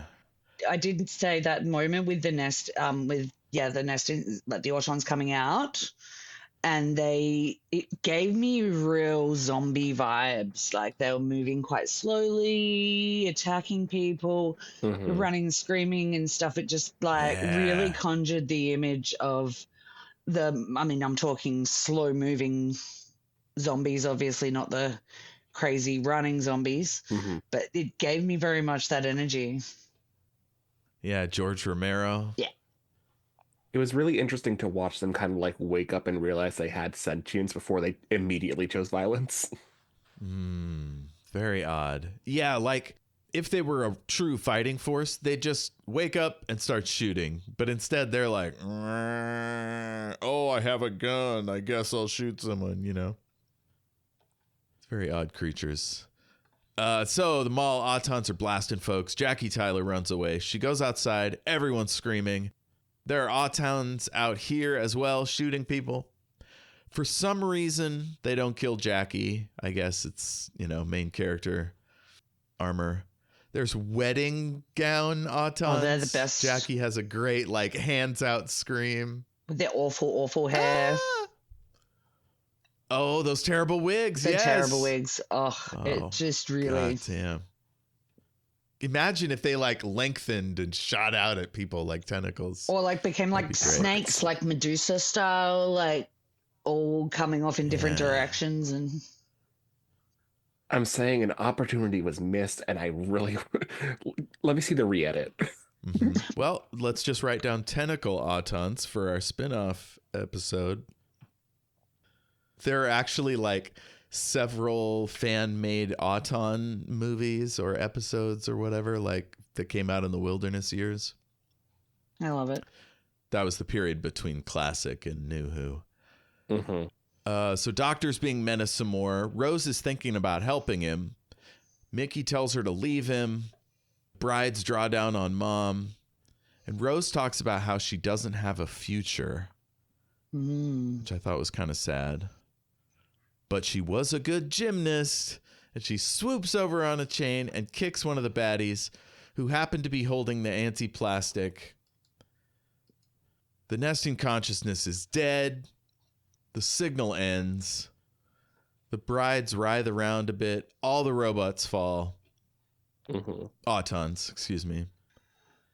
Before we get off the nesting consciousness for a sec, can I just say a very small and stupid detail, which is that it kind of looked like the Great Deku Tree from the Wind Waker games of Legend of Zelda. A little bit. I could see the nose and the jawline very clearly. I am definitely going to put in a little soundbite from the Deku Tree. Let's see. Mickey is hugging the TARDIS. Then the Doctor, Mickey, and Rose go inside it. The vat chamber blows up. All the autons collapse. And Jackie is stunned. Absolutely. Mickey comes running out of the TARDIS, totally freaked out. Rose calls her mom. Her mom says, don't go outside. It's not safe. And Rose hangs up on her mom, which I feel like in a disaster is a bad move. You might as well just stay on the phone, right? I don't know. I understood Rose in that moment. We've seen how much Jackie can talk. And Jackie will talk non-stop. I saw this guy got his head blown off, and then this one, and these two people. This woman had a really terrible purse, and these wedding ladies, they had these awful wigs. I 100% can see that happening, and Rose has just gone, right, you're alive. She just called to make sure she's alive. She's like, you're alive, great. Now I've got more important things to do. I feel like in that moment, too, she also had enough of the space shit happen to her that she had her own kind of Dick Doctor moment. Ooh, I love that. The transitive property of dick doctoring. Well, that happens. That gets mentioned in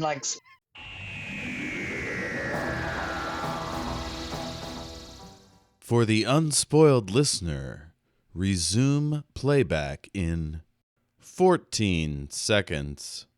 Later episodes, Mickey and Jackie both call it out. She's like, you're even starting to look like him. She's going to get a time head.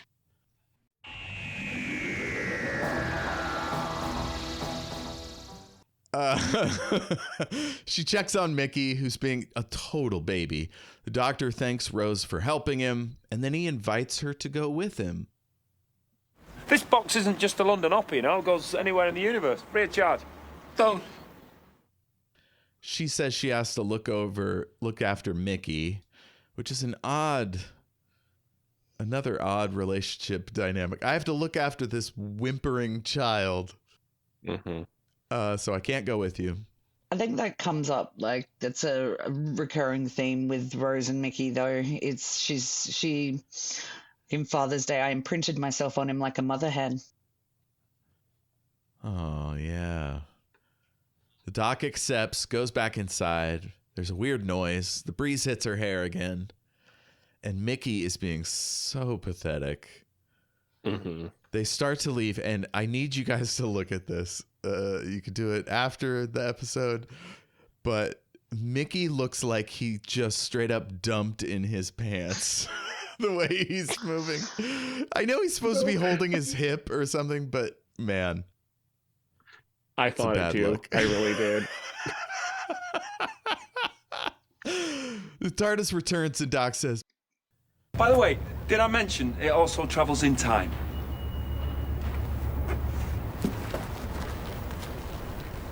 Thanks. Thanks for what? Exactly.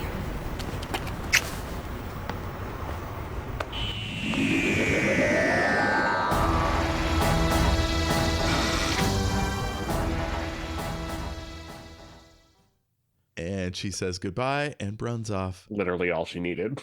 Into adventure. That weird slow-mo run as well. I've always thought that was a really weird production choice, to have her like run super slow-mo into the TARDIS.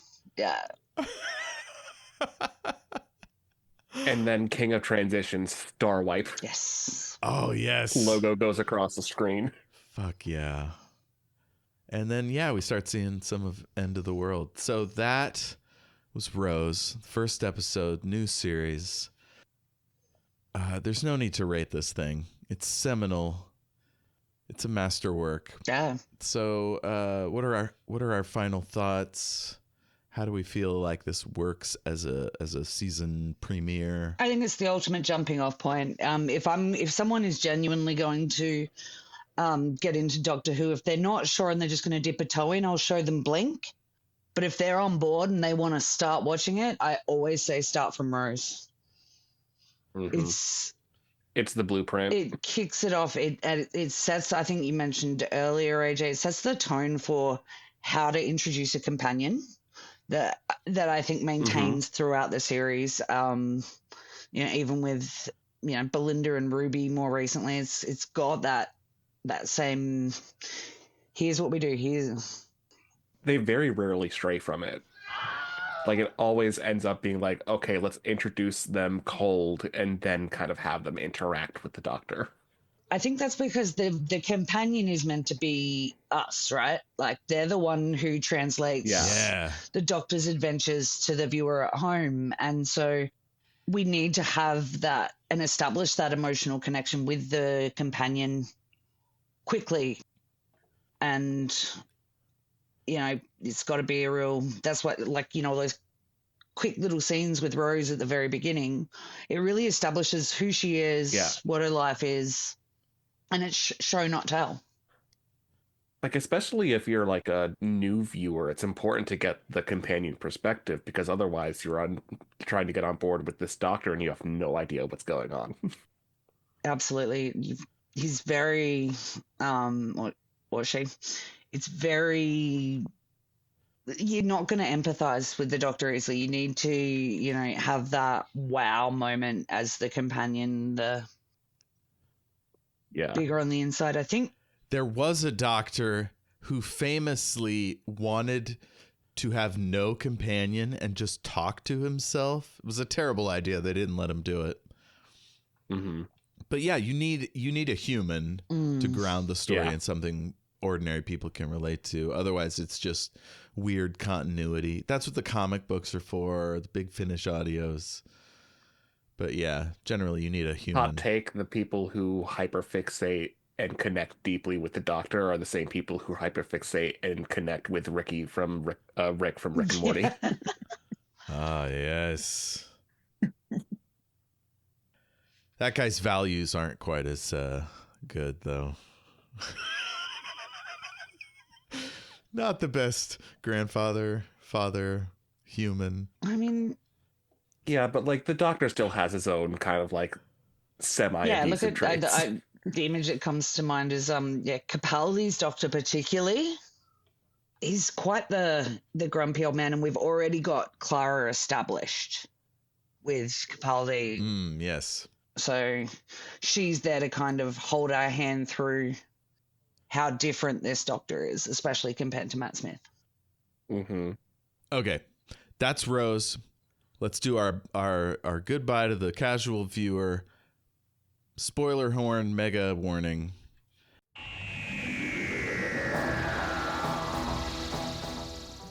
For the unspoiled listener, resume playback in 5 minutes and 47 seconds. How does this episode relate for us? Do we have any connections to other things that we haven't talked about yet, like where it fits in the canon? Was there anything that was brought up here that we see later? Companions, like I find similarities with Bill and Rose, where Bill is just an ordinary person, is really interested in this sci-fi bullshit, you know. I think the most comparison I can draw is between Ruby and Rose. They are very, very similar. Yeah. Young, wide-eyed, very... They don't have an established life, really. They're barely not a kid. So I draw that, like I find that connection really, really strong between Ruby and Rose, which it makes sense because they're saying that like Disney Who Dis is very much it's the kickoff point again, like same as I said with the 11th Hour. These are very obvious lines where people can come and join the party without needing to go back and watch, 60 years of lore to get on board.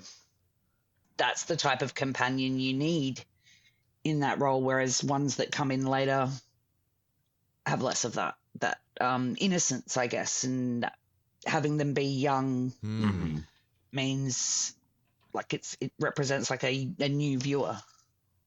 Yeah, no, I was just going to say that, like, I feel like all of the companions are like different in their own fun way, but I feel like the one that was closest to how Rose started was Ruby. Definitely. That could be in part because of Russell coming back. It could also, I think it's just more of like these two characters were so like lost in their point in time. Like they were very much finding themselves. Like Rose was pretty much just trying to figure out if she had a future. Ruby was so focused on finding her mother. Yeah. And she didn't feel like she had like much of an identity outside of like knowing where she came from. Yeah, that's true. I mean, do you have much of an identity at 19? Like, I think that's just... Exactly.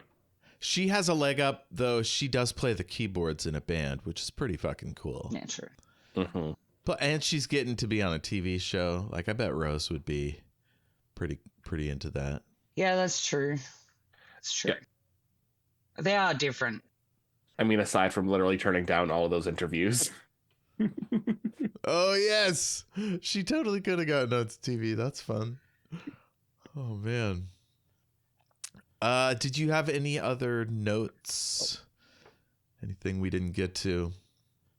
I've just got one that just says Eccleston is so good in capitals.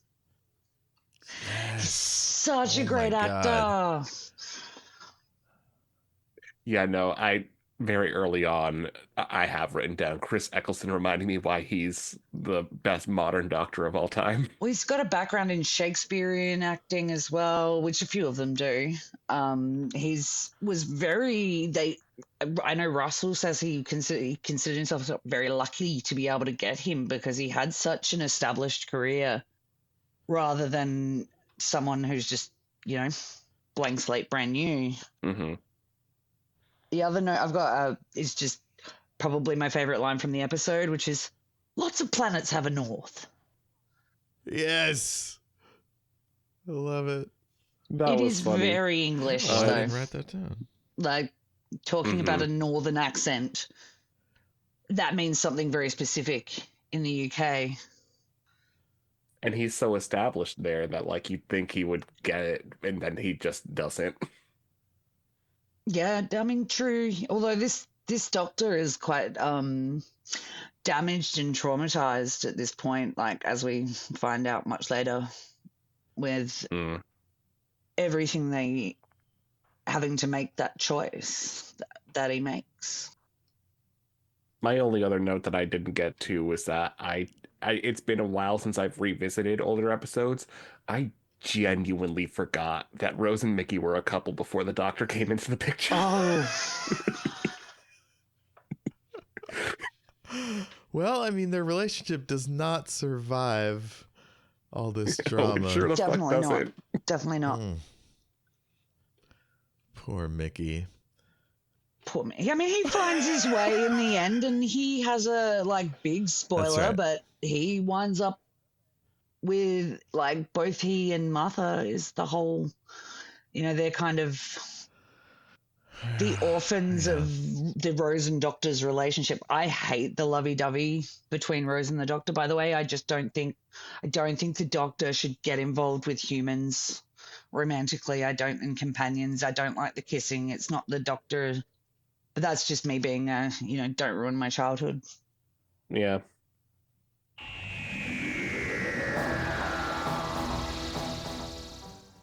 My only other one is a question for you guys, as when Mickey mentions beans on toast, do you know what, do you imagine green beans? Do you know about baked beans? It's a very British and Australian thing to eat.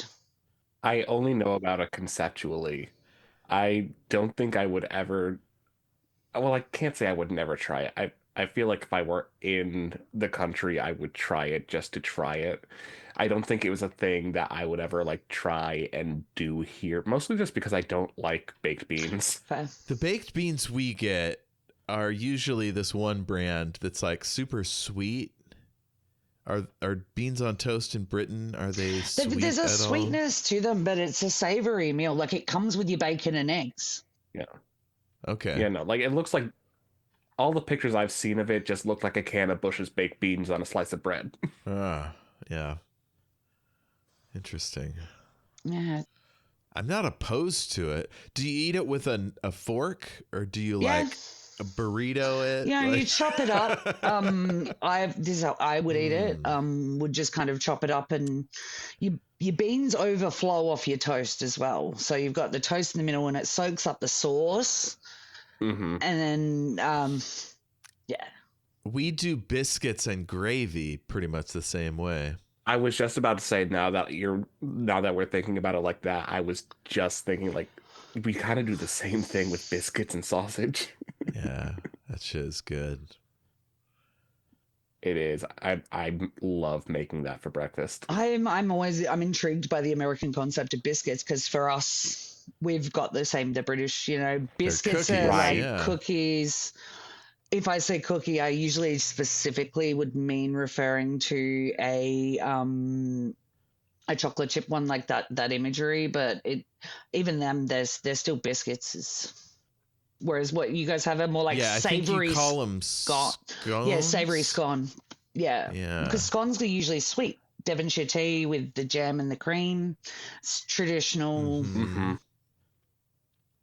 Often with fruit in them. Yeah, I love a fruit scone. So that's the closest thing I think we've got. But you can also do savory ones. I've had some savory ones with cheese and bacon cooked into them and stuff. Yeah. Those would go all right with gravy. Well, I'm loving breakfast chat. Breakfast chat. Let's do more of that next time. Also, I'm getting very hungry. So let's move. Join us next time when we discuss whether or not a pepperoni roll is a scone. Let's move swiftly on to our recommendations. Do we have anything that we think people should get their little greedy little paws on? Anything that you're hankering for, you want to share with someone?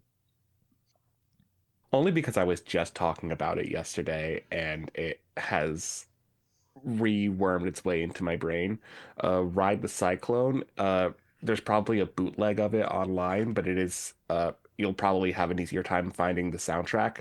It is a musical about 6 chamber choir kids who died in a roller coaster accident, and a Zoltar-esque machine has brought them into this purgatory space to compete to see which one of them gets to come back to life. Ooh. Dark, but I like it. That sounds fucking great.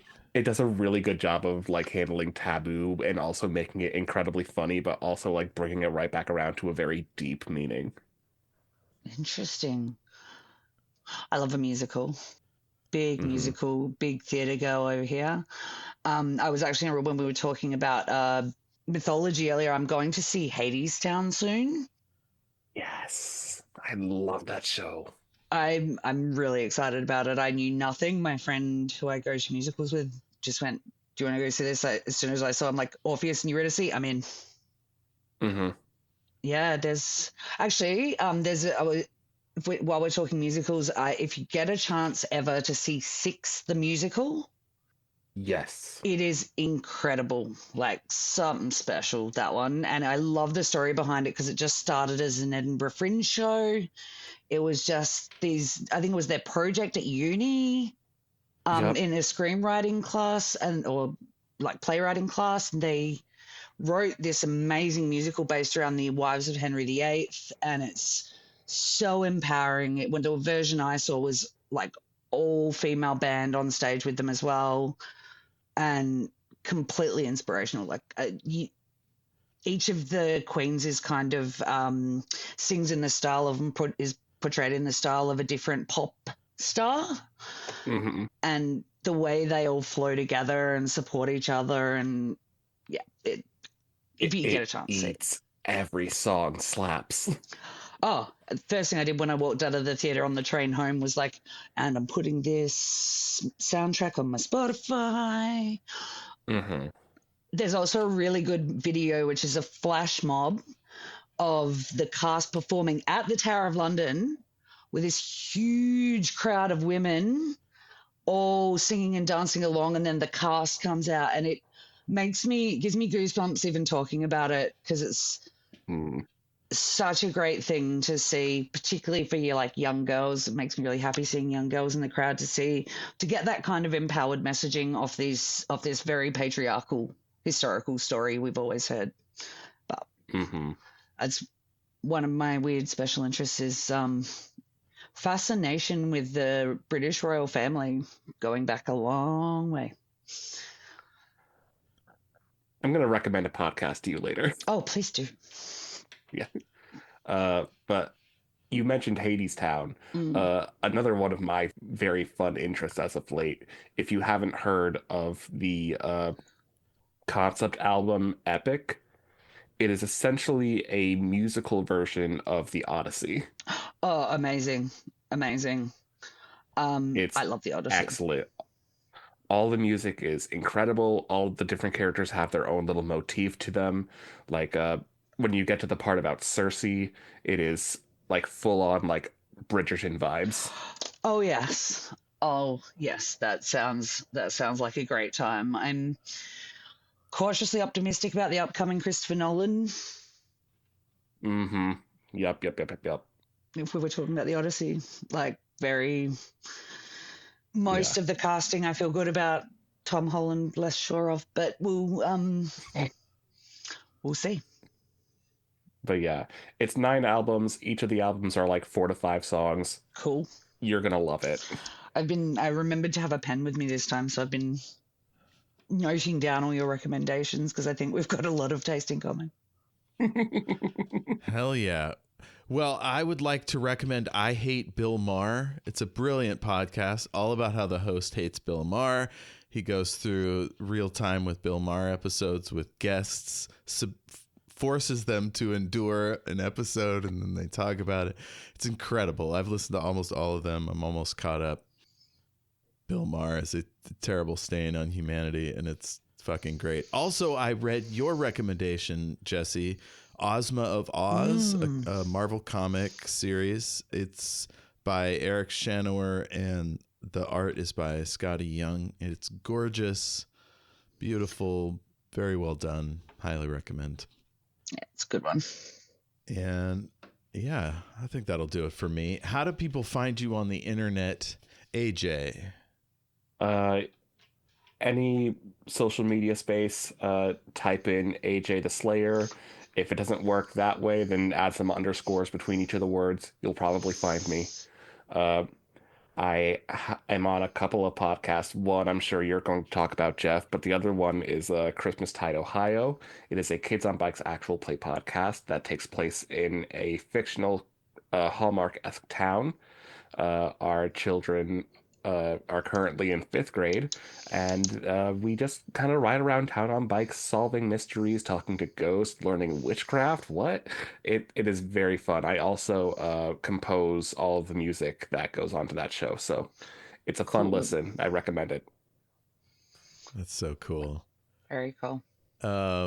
Jesse? You can find me on all the socials at Cosmic Cowgirl, KOSMICCOWGIRL. So Cosmic Cowgirl with a K. So I'm on pretty much any. If I'm on a social media platform, I think I'm on pretty much everything except TikTok. Cool beans. You can find me all over at El Jefe Tacoma. And yes, listen to AJ and I on Shattered Worlds RPG, an actual play podcast set in the world of my books and using a game I made with my players' help, obviously. Jessie, I recently invited her to appear on that program. We'll see if anything happens there. And if so, I'm sure it'll be amazing. Thank you, the both of you. You're so great. Oh, I forgot another thing. Omniversal Escapades is my live streaming show. We play all sorts of role-playing games. Right now we're playing a D&D sort of post-apocalyptic thing that's a lot of fun. I play a rootin' tootin' cowboy lady. Cool. Named Susie Ann, who's pretty great. Check that out every other Sunday at 6:30 Pacific Daylight Time, and archived all the episodes over at youtube.com/Omniversal Escapades. All the information you'll need is in the show notes. Is there anything else I have forgotten, folks? Any last minute wisdom? Do you have to fart? Why did I say that?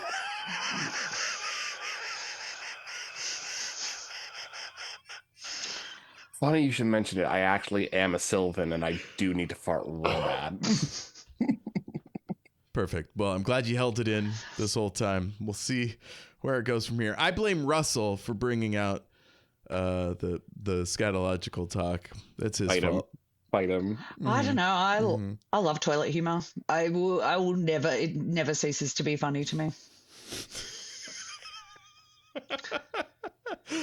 All right, folks. Thank you for listening, and until next time. Oh, and Jesse is covering the new season of Doctor Who with me, so we'll try to get those out by the Friday before the next episode airs, depending on how well I am able to edit.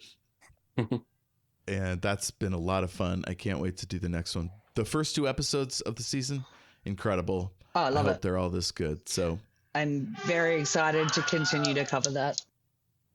Oh, that was the train. I get to throw in another Wilhelm scream. That was the best part of that episode.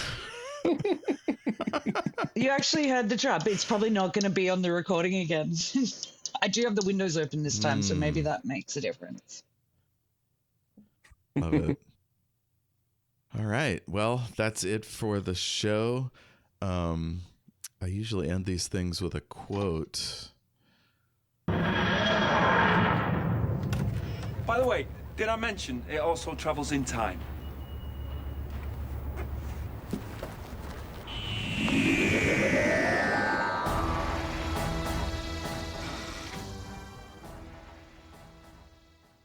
Oh my god, I'm slow-mo running.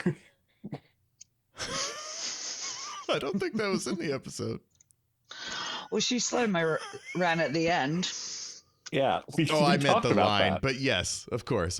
Oh. But that'd be funny if she was like, "Oh my god, Jackie Tyler, I'm slow-mo running."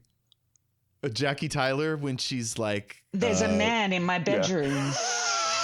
Yes, perfect. I'm in my dressing gown. Yes, you are. There's a strange man in my bedroom. Yes, there is. Where anything could happen. No. Matt Smith casually walks past her at normal speed. Yes. Oh, God. Unfortunately, the next thought in my head was of a Cyberman going even faster in that terrible episode. Nightmare in Silver. Which one? God. Oh, that one. Yeah, that's a moment. I mean, I love Warwick Davis. Like, he's the shining light in that episode for me. I love him. Absolutely, yeah. Like, he's Willow. There's always something to enjoy in a Doctor Who episode. You've evoked a powerful image.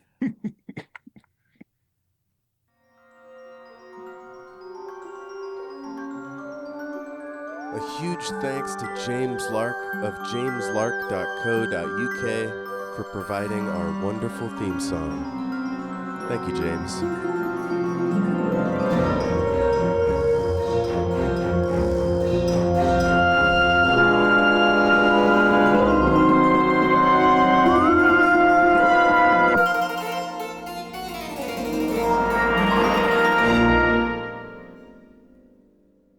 Hey, you know what?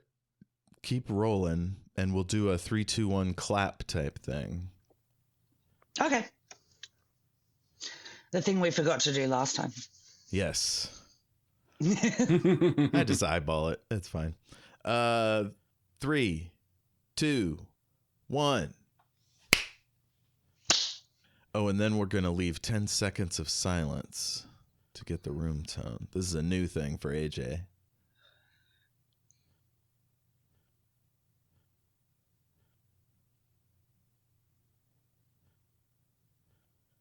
Okay, now we can talk. Oh, thank God, I felt like a prison.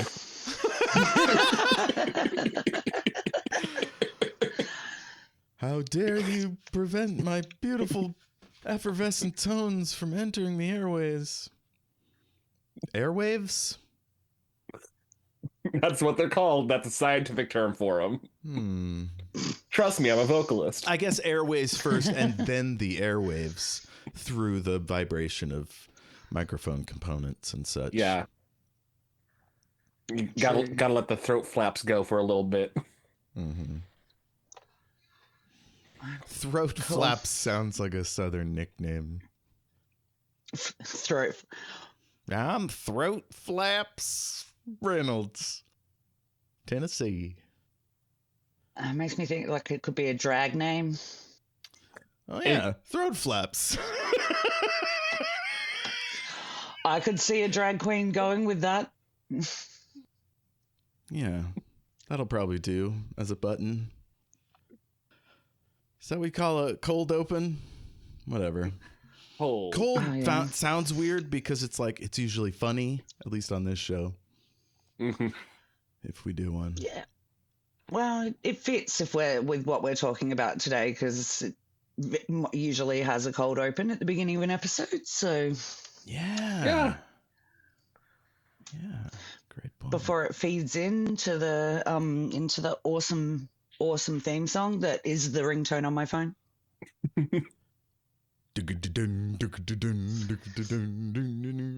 Yeah. Oh, it's great.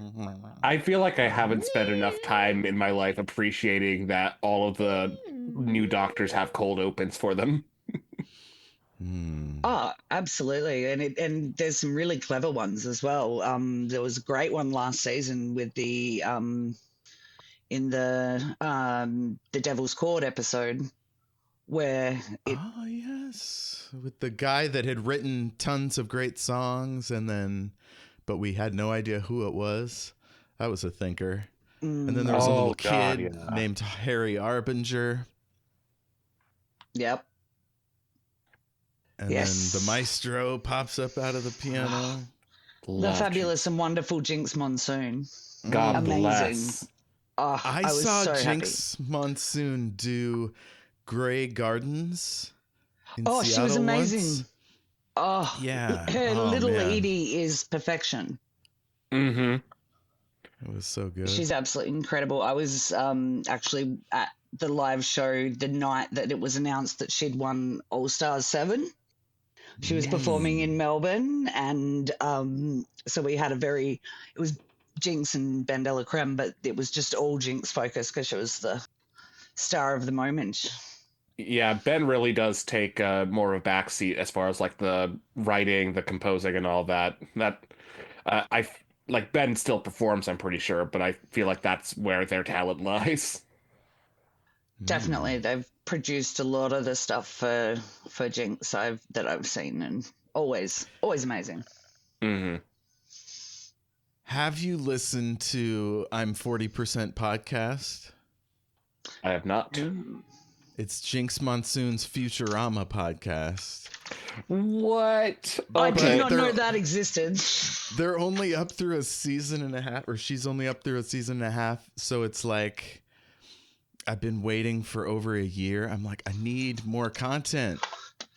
Well, she's back on Broadway at the moment, right? Like doing Pirates with the amazing David Hyde Pierce. Like that's a crossover I didn't know I needed in my life as a Frasier fan, but because he's my favorite in Frasier. Niles Crane. Oh, the best. So good.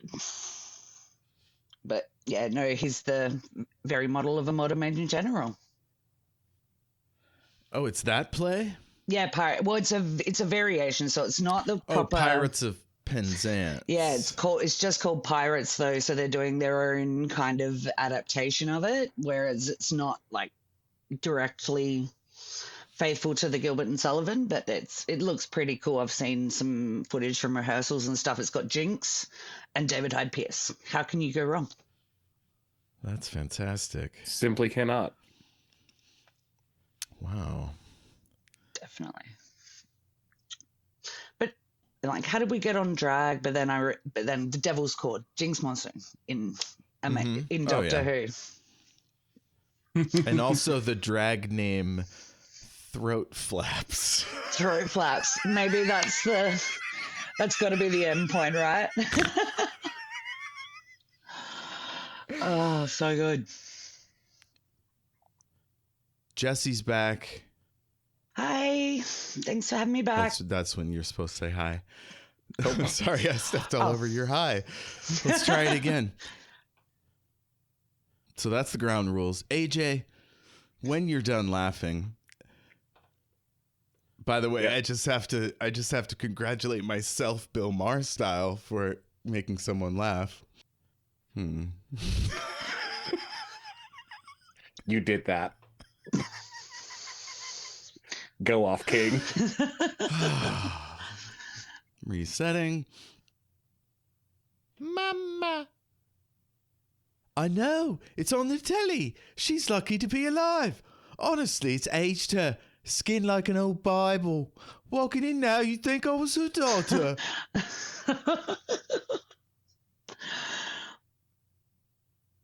Does anybody need to take a break? It's we've been going about an hour and a half, maybe.